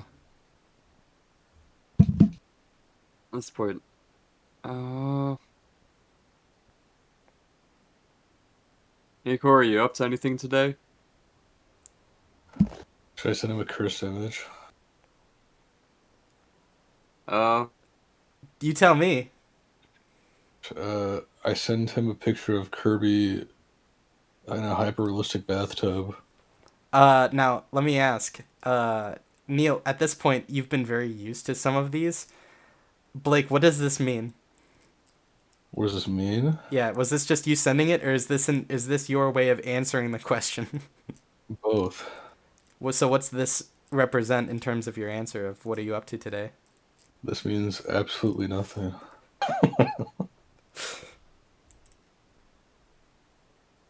Maybe playing Sonic Adventure 2.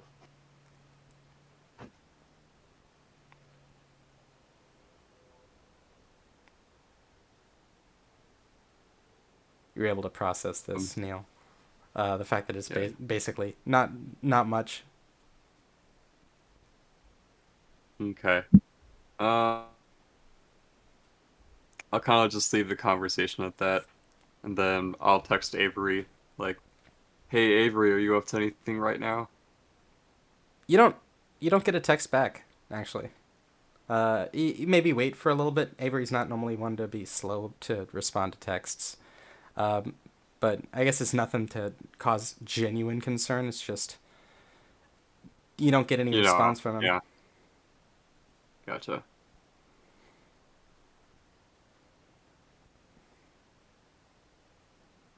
Hmm.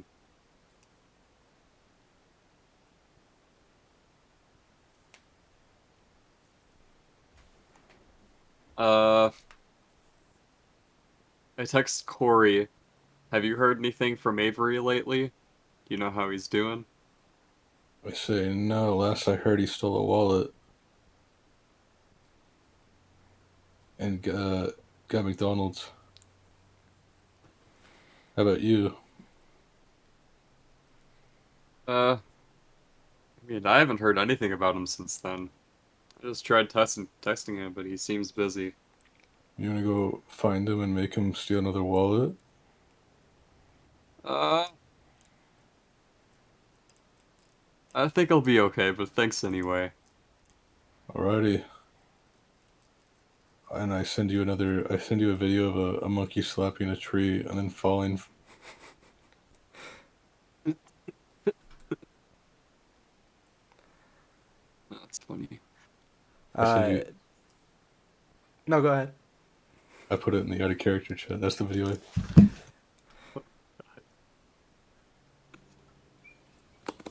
I love this video. Oh, God. I sent you that video. What does that mean? Video. That's just my cap off to the conversation. All right. So yeah, you haven't heard anything from Avery, and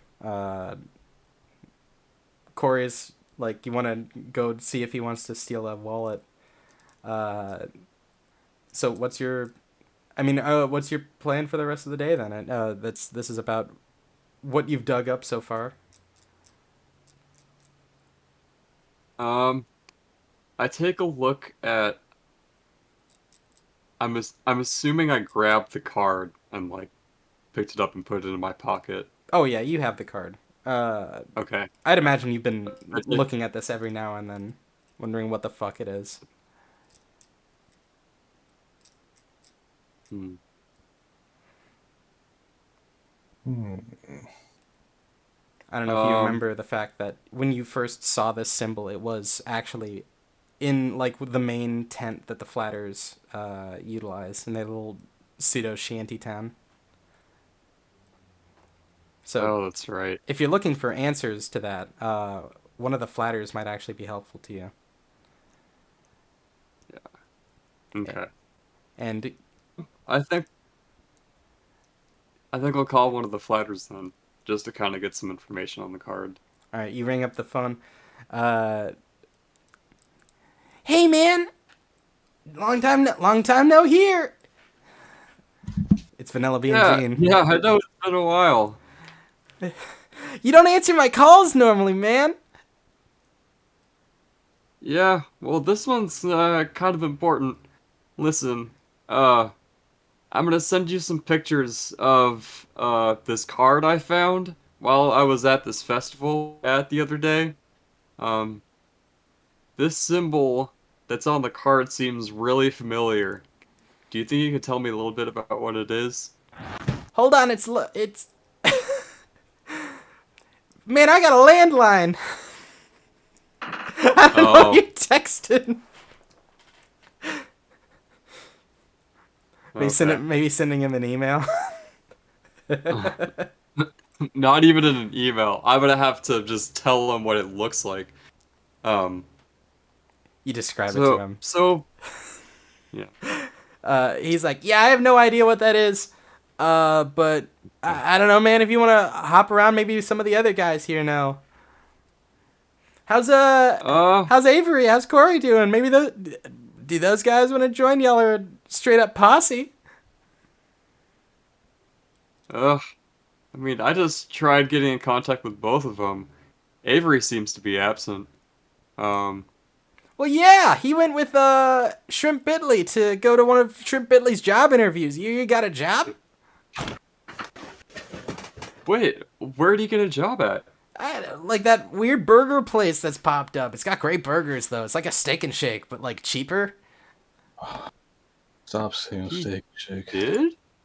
Yeah, it's getting dangerous for you to keep saying Steak and Shake. Five Guys. Yeah, man. I think it went well. I haven't really seen much of them since then, but I figure that probably means that they're just chilling.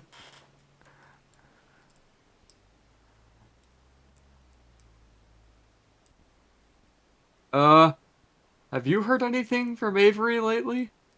No, I mean just the fact that I think Shrimp Bitley bribed him to join him for the interview because Shrimp Bitley gets he gets a little anxious when he's especially when he gets anxious when he's on weed, but he gets more anxious when he's off it. Like it's a different kind of anxious, but he still kind of needs that emotional support person. And I think Avery's the only guy who would have said yeah to that, so he paid him in McDonald's. All right. Thanks anyway for calling. Of course, man. If you want to drop by, just let us know. All right. I'll see you soon. Love you. Bye. He hangs Um, up.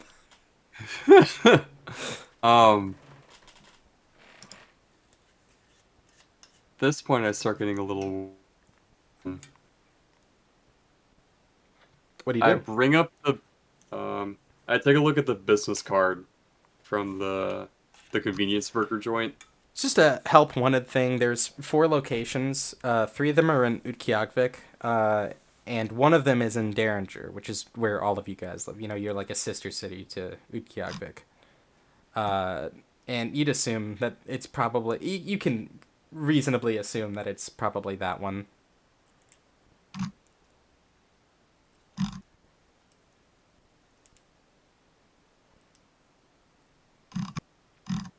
At this point, I go to Evelyn. Do you just catch her up on everything? No, not just yet. I just kind of walk up to her. Oh, hey, were you able to find something that you wanted to do today, Neil?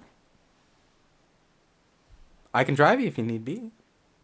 Or if I can let you go. And she puts her hands up like, it's your choice. I don't want to be too, hands-on here. You know that convenience burger place? Yeah. The one that you thought was really weird and y'all tried to steal a wallet from? Do you mind if we go there for a bit? But I think I'm not really I don't really want to order any burgers. I just kind of want to see what the location's like. Sure. Are you thinking of getting a job there? Uh, I guess she knows that it's weird. Right. Maybe not to get a job. That probably wouldn't be her response. She's like, are you trying to investigate not in the actual term, investigate a mystery? uh, it kind of seems like it. I mean, Is this something at where we this might point, want to call your 2 wallet thieving friends in potentially too? Or are you going it alone, my friend? And she like raises her eyebrow at you like, ooh, are you doing this by yourself or are you getting your posse? I might have to go with this by myself. I kind of want to see for myself at this point. So you're not gonna message Corey or anything?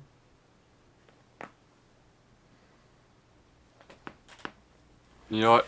I'll message Corey. I'll also text Avery again just in case. Whatever it is you sent to Avery, you don't get anything back. Okay. Maybe even try to Who goes- ring it too, and it just goes to voicemail. Gotcha. But yeah, I tried to message Corey. You succeed. Alright. What does it Is say?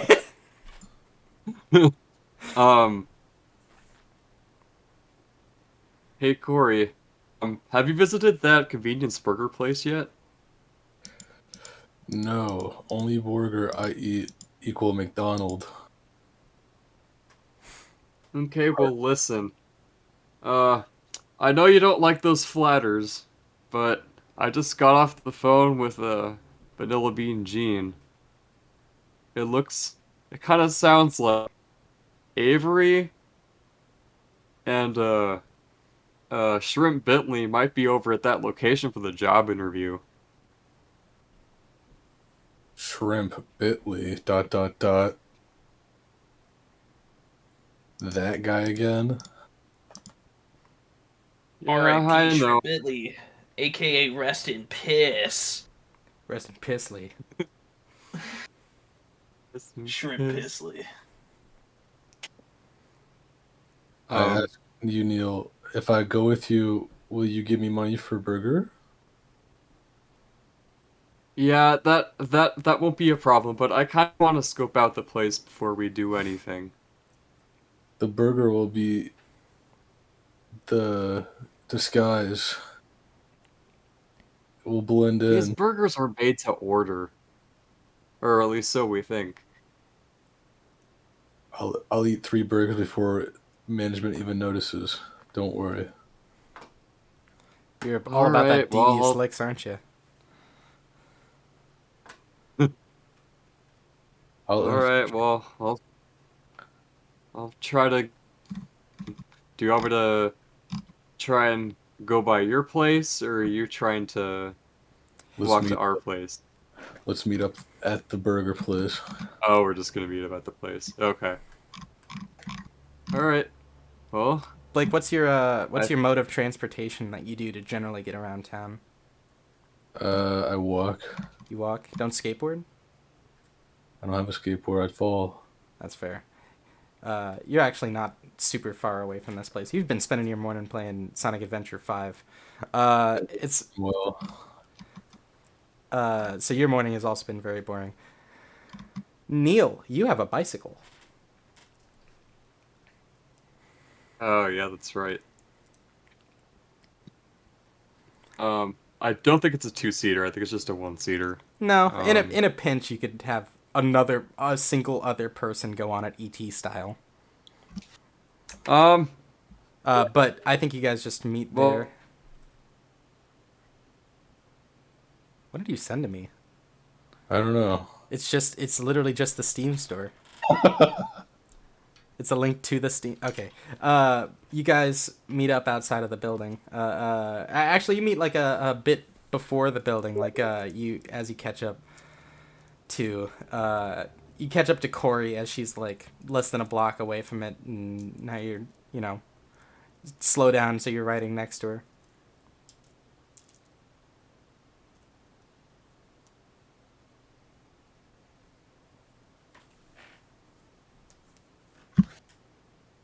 Burger um, time? uh, well, maybe not just yet. I want to see a little bit more about this place. Um, What's your move, where fellas? are we actually in the location right now? Yeah, you met up. You ran into each other like half a block before the store. Like you can see the store, so you can like head there. Essentially, it's you've after Okay. like 5 minutes of Corey walking and you biking, you guys just ran into each other close to the store, and now you're just heading there together. And Yeah. you tell me what you do now that you are at location. Burger plan A. Order burger. All right. Well, I guess we'll see what there is. Let me talk to one of these people. So you're heading inside. Yes. Yeah. All right. As you head inside, you see a familiar face at the counter. Who is it? Hold on. Who is it? Bitch Shitley. Hi there, everybody. How are you doing on this fine day? I mean,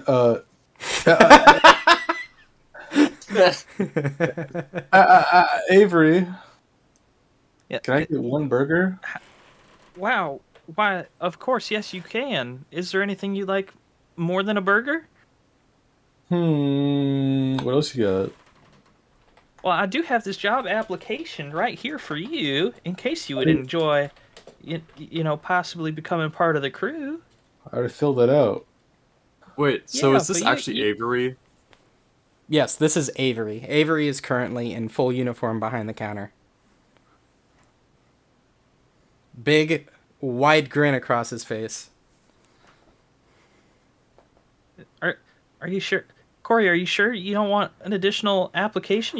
You can fill it out right here. I'll help you with it. I'll tell you, you do not use their names, Kenny.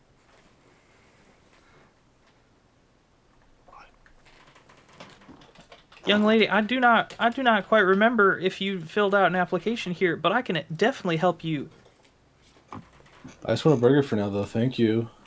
Wait, Avery, do you even know who we are? Excuse me? All I know is that I'm here to make your day even brighter by handing you the finest burger meal that you've quite ever had. Thank you. That's exactly what I wanted. I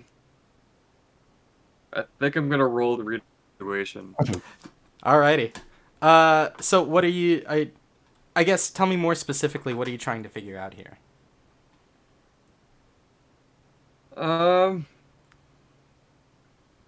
Actually, this might be investigative mystery instead. That's why I say some of the questions might be relevant. Are you trying to figure out what Yeah. happened to Avery? Yeah. I guess that's a good this general point, yeah. question here. Yeah. Go ahead and roll. Yeah, investigate a mystery. Oh my god. Yeah. Cool. Oh, it's plus sharp. That is one free. Oh. What is it? It's a 5. 5. Yeah, so you can't really ask any questions. You can definitely mark experience. Though. Yeah, you can mark an experience. That's true. But yeah, you aren't able to discern anything about the situation here. It is, for all you can tell, Avery just seems to not recognize you for whatever reason. You can make whatever inferences about that as you can, but I cannot reveal more to you in this current moment with how things currently are. Okay.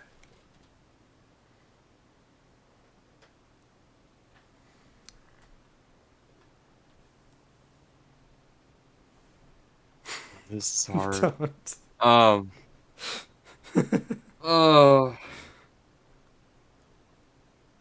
Oh, it's having it too easy. Too good for too long.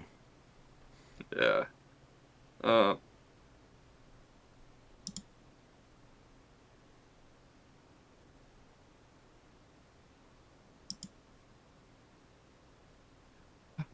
Well, I'm not sure that I really want a burger anymore, but thanks for coming to serve us.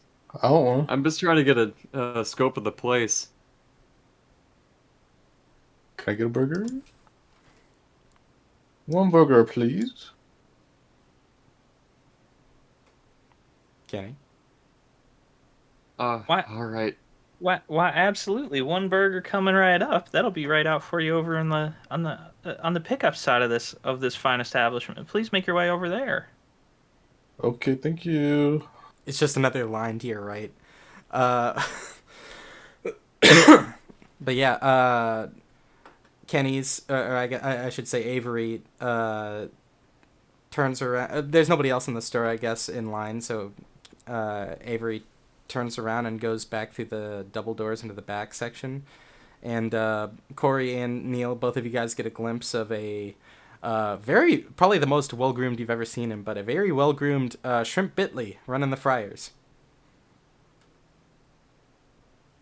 I want this guy to fry.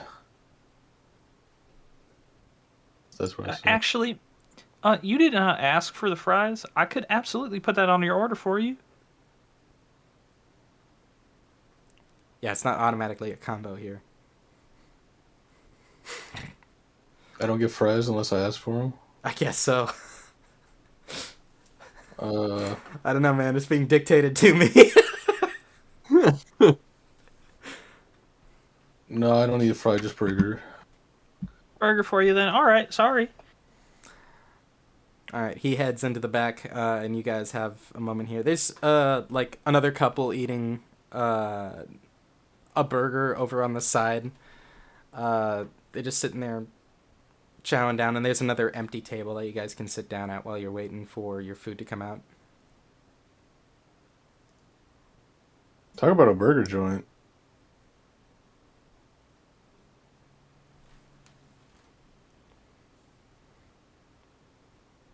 Wait, is that Avery? Is what I said. Did your character just realize? Mm-hmm. I was about to say, your character not caring about the situation.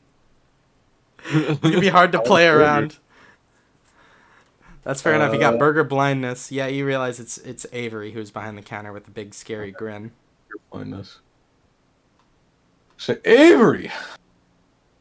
You don't really get a response from that. Avery's in the back, and even though he probably heard you, there's no actual response. I go to the back.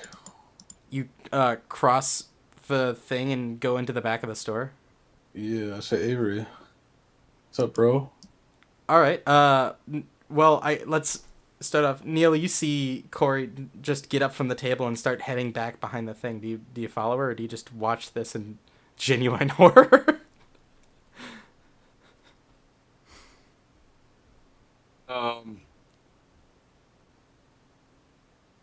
At this point, since Corey's still within like visible like distance, I'm kind of just watching for myself. Okay, that's fair. You're just keeping her on your sights, and yeah. You walk into the back, and you can see like there are like 5 people working the back here on various sections, and Avery's putting he's putting a ticket on the line, and Shrimp Italy's working the fryers, and you'd say, what did he say? He said Avery? Avery. Everyone kind of looks up from what they're doing, and you can see Avery approach you and be like, "I'm sorry," or I guess, Kenny, what do you say? You're trying to get him out of there. What? I'm quite shocked that you two would come back here instead of enjoying your meal that's about to come out right in our perfect little dining area up front. Please refrain from coming back into the kitchen area. Did you come back here to get that guy's wallet? Excuse me, I have no idea what you're talking about or why you think you know me, but please I know you got that wallet on you. Take some time and please remove yourself from the kitchen and He's such a jokester. come back up into the dining area, please. That wallet. Avery's actively like pushing you back into the main area as he's If saying you all do this. not get out of the kitchen, I will be forced to remove you from the kitchen. Please cooperate.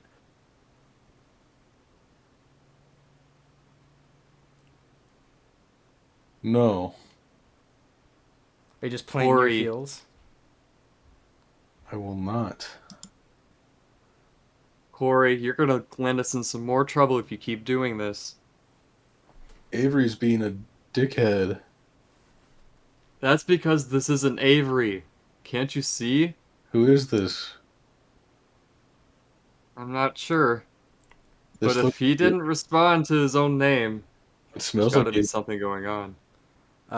Avery taps his little name band and it just says Jason. I know Jason. Wait, so that's Gosh. his tag? Yeah, his tag just says Jason for some reason. Oh wow. Been my name since I was 4. You don't even pay any mind to these comments about your name. I just think it's funnier that somehow my name would have been given to me at 4 years old. Do you miss that? I did miss that. That's great. Yeah, that's funny. I can't believe you missed that. That was sick. It's been my name ever since before I was born. Ever since it's 20. 4 years old. But yeah, you're pushing Corey out, and Neil, you're trying to stop Corey from making the situation worse. So he's acting just like that goober from the hot dog stand we went to at the clown fair.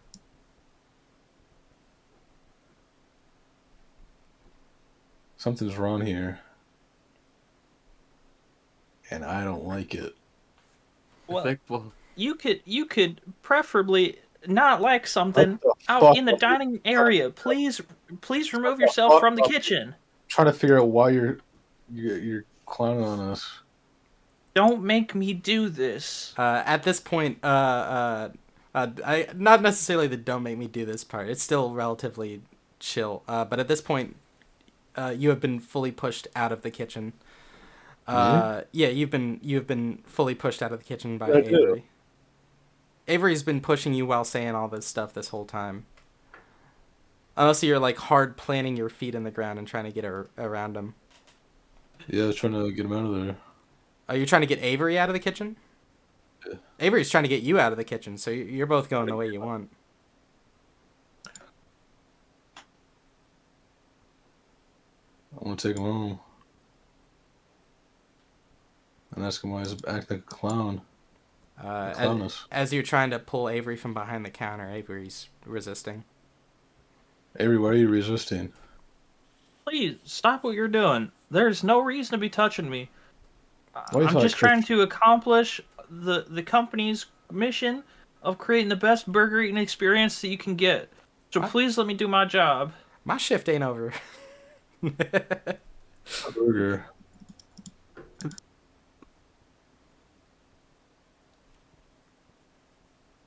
Even after all I was this, I kind of haven't gotten- curious.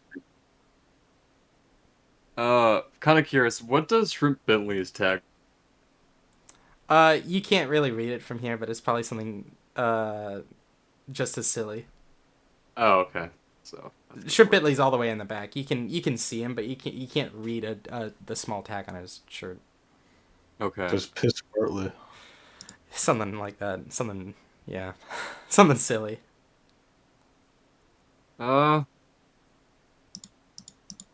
Did Corey still get her burger? They're Are we making still it in the waiting? back. Oh, okay. Actually, that's a good point because I'd forgotten about that. At this point, another employee comes out from the back and is like, "We have your burger right here. Order it. Have a convenient day." Fuck you. I take my burger. And they pay you no mind and go back into the back. I turn to Neil and I whisper to him. You. That was funny.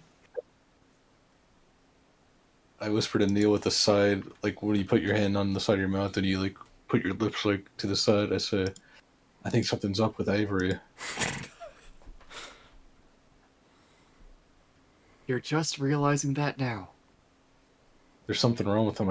I guarantee it. Something's fishy here, and it ain't the fish that they're selling. Well, what do you think we should do? Man, that is the question, ain't it? I don't know if you, the player, needs to be reminded, but you do have psychic powers. We could kill Avery.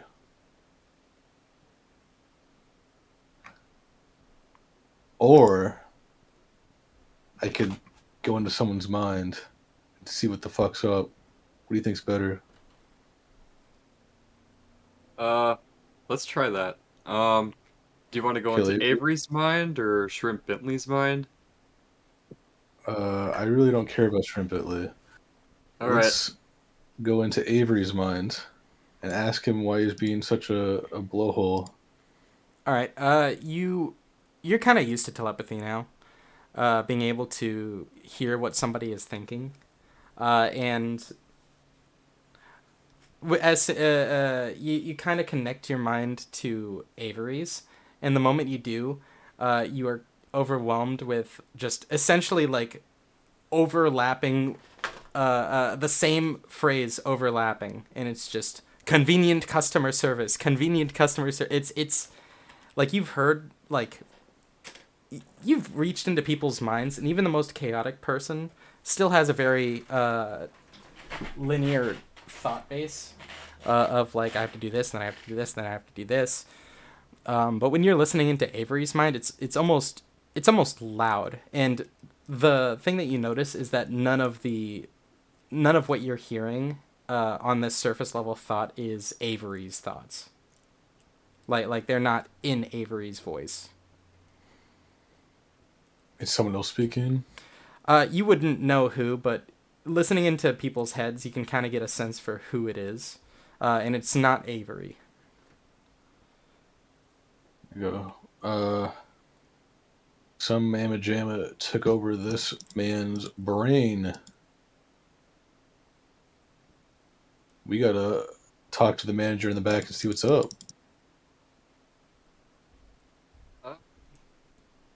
Do you think we should call a manager? This I'm is a scared to burger see what joint. this manager is.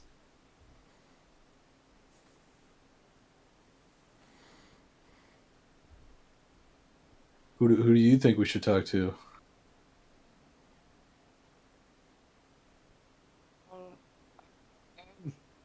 I don't know. Maybe I guess we could try to ask. We can call Um, corporate. I don't even know if there is a corporate to call here. We can call Evelyn. As you guys are having this conversation, another person had come from the back and helped another employee. And when you mentioned like talking to the manager, or they didn't help an employee, they helped a customer. And as you mentioned talking to the manager, they finished the order and they come over to you guys and they're like, "Were you guys considering doing an interview today?" Yes. I don't think I was. Corey, are you sure? Listen, I'll be on the inside. Well, all right, I'll back listen this to- way, miss. Okay. One question first. Hello? Okay. Where am I going? To the back. To talk with the Where's that? manager. I go to the back unless I know where it is first. He points to the direction of the back. All right. He's like, he opens the double doors and points to another set of double doors, Suspicious. like through the kitchen. I'll enter. All right, you go. I turn to him and I stop. I say, if there's anything fishy, I will squash your head like a pumpkin seed. All right, ma'am. And you continue. He continues to guide you towards the back through the second set of double doors. Can I apply a little bit of pressure to his head? Just Are you genuinely trying to do this? I'll wait a second. I might do it in a second. I was about to say, if you're gonna do that, I'm gonna have you do a use magic roll. I'll wait for it. All right, they guide you into a back area room, and he opens the door for you and just gestures for you to enter. You go first. He enters and holds the door from the inside and gestures for you to enter. Thank you. You enter. It's a relatively boring room. It's obviously some form of manager's office, but it seems like there's like some storage in here too. Like the room is not really being used. There is somebody behind the manager's desk, but it's just another employee. Like they don't have any special manager cap. So what is your name? They don't say anything. They just get up from the seat, and you hear the lock click behind you. Can I unclick the lock with my brain? Using your magic? I mean, it's locked Yeah. from the inside, so you can just click it with your hands if you get to it. Oh. Yes, I don't like that. So I unlock it. All right. Roll to use magic. No, but I unlock it with my hands. Oh, okay. Well, there is a guy between you and the door now. Are you trying to get past the guy? I say, why this is supposed to be a job interview? What are you doing? As you're saying this, the guy near the door and the guy behind the desk begin approaching you. And then a third guy... Sorry, my cat's getting her food. And then a third guy comes from behind some of the storage boxes and starts approaching you as well. I say, what is this? A setup?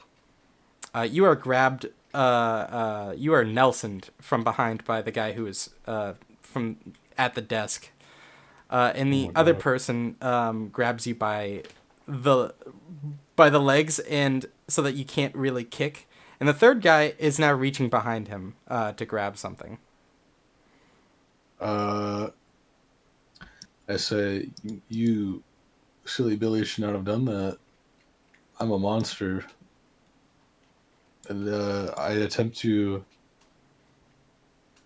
I guess I can like squeeze the eyeballs of the person full Nelsoning me. Like to pop them. Yeah. Give me just a use magic roll. I don't think this is a full-on big whammy. That one. What is that, plus? Plus weird. Plus weird. Ooh! That's +2.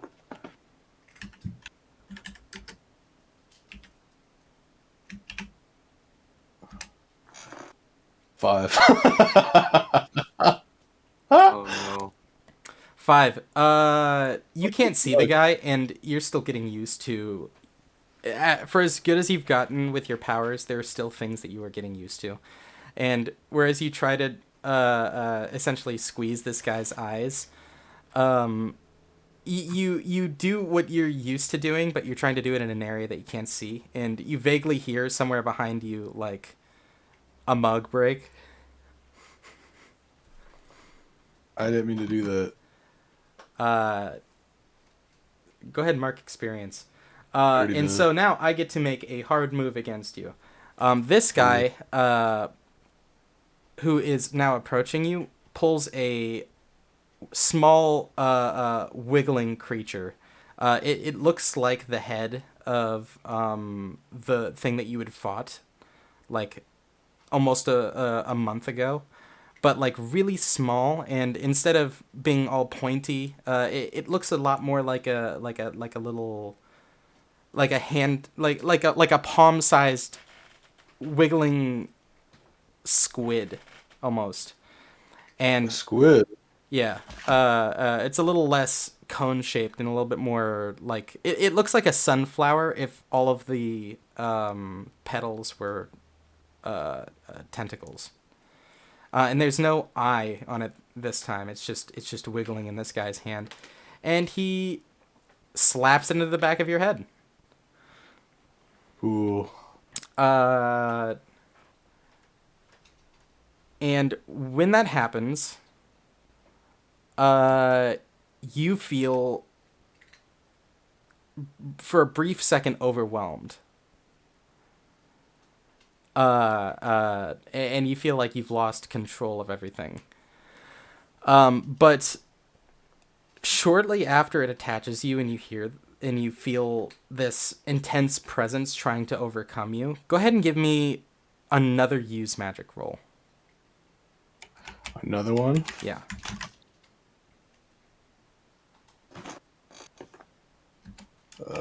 Slash roll. 2, 6 plus 2. 10. A 10. Wow. Yeah. You feel this force attempting to overcome your body.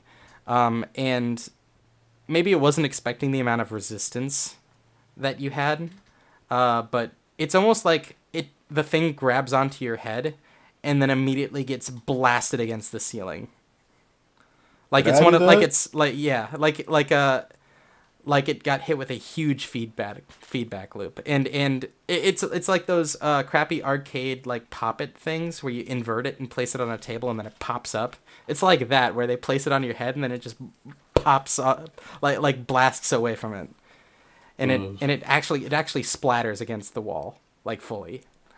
Okay.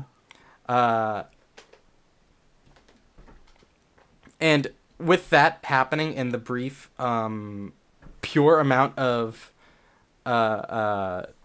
psychic energy you put into this thing, you can briefly see all of the workers in this area, all the workers who are holding on to you, kind of lose their footing, and you're actually given your freedom here. Like the Nelson loosens, the guy lets go of your legs, and the other guy, and all of them kind of grab their head for a moment. I say, see ya! Yeah, I think with how good this roll was, you've been giving yourself ample opportunity to get the fuck out of there. See ya! Neil, you actually see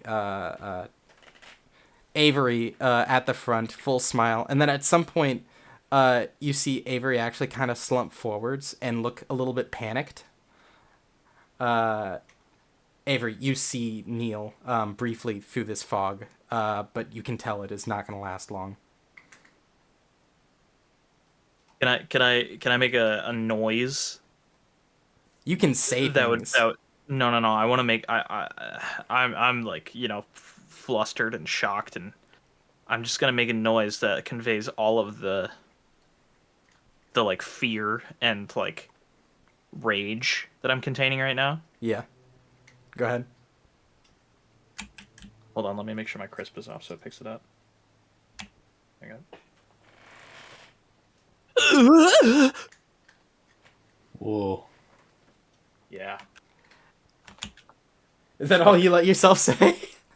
Yeah, I mean that's all there is. That's all I got in me. Yeah, Neil, I don't think you need to roll to understand that was a pain-scared moment in Avery. And then you see Corey darting out from the back. And Corey, what are you doing after you get through that second set of double doors and you're back out at the front of the area?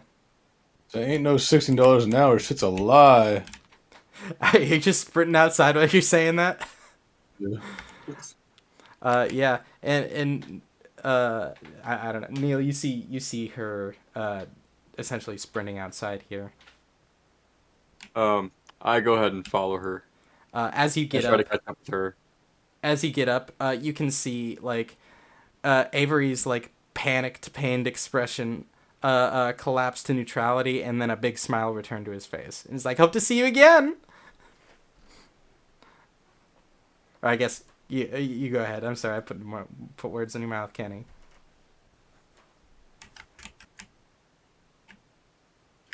You say it. Say it now.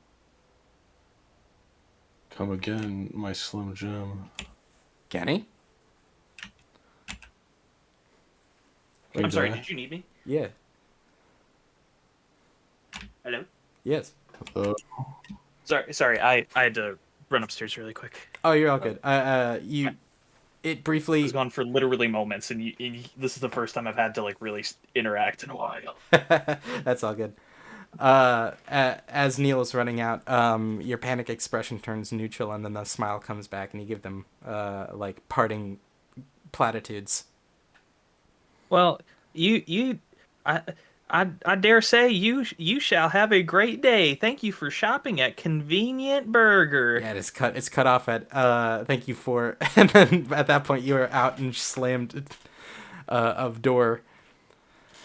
That was a good exit message though. That was. I appreciate your patronage. Fuck. But yeah, you guys are outside now. In the wake of Kenny or of Avery essentially telling you have a nice day, and then the smile returning to his face, and you guys having just escaped that place, I will have the session end here. Woo! Good session. Fun session. A lot of clowns. Wow. I think that was the most clowns we've had in one session yet. That is. I will make sure to double it every Nuh-uh. session here on out. You won't. Get ready for session 28, Planet of Clowns. Clown Planet? Clown Planet, baby! Clown Sun. Episode 60, The Clowniverse.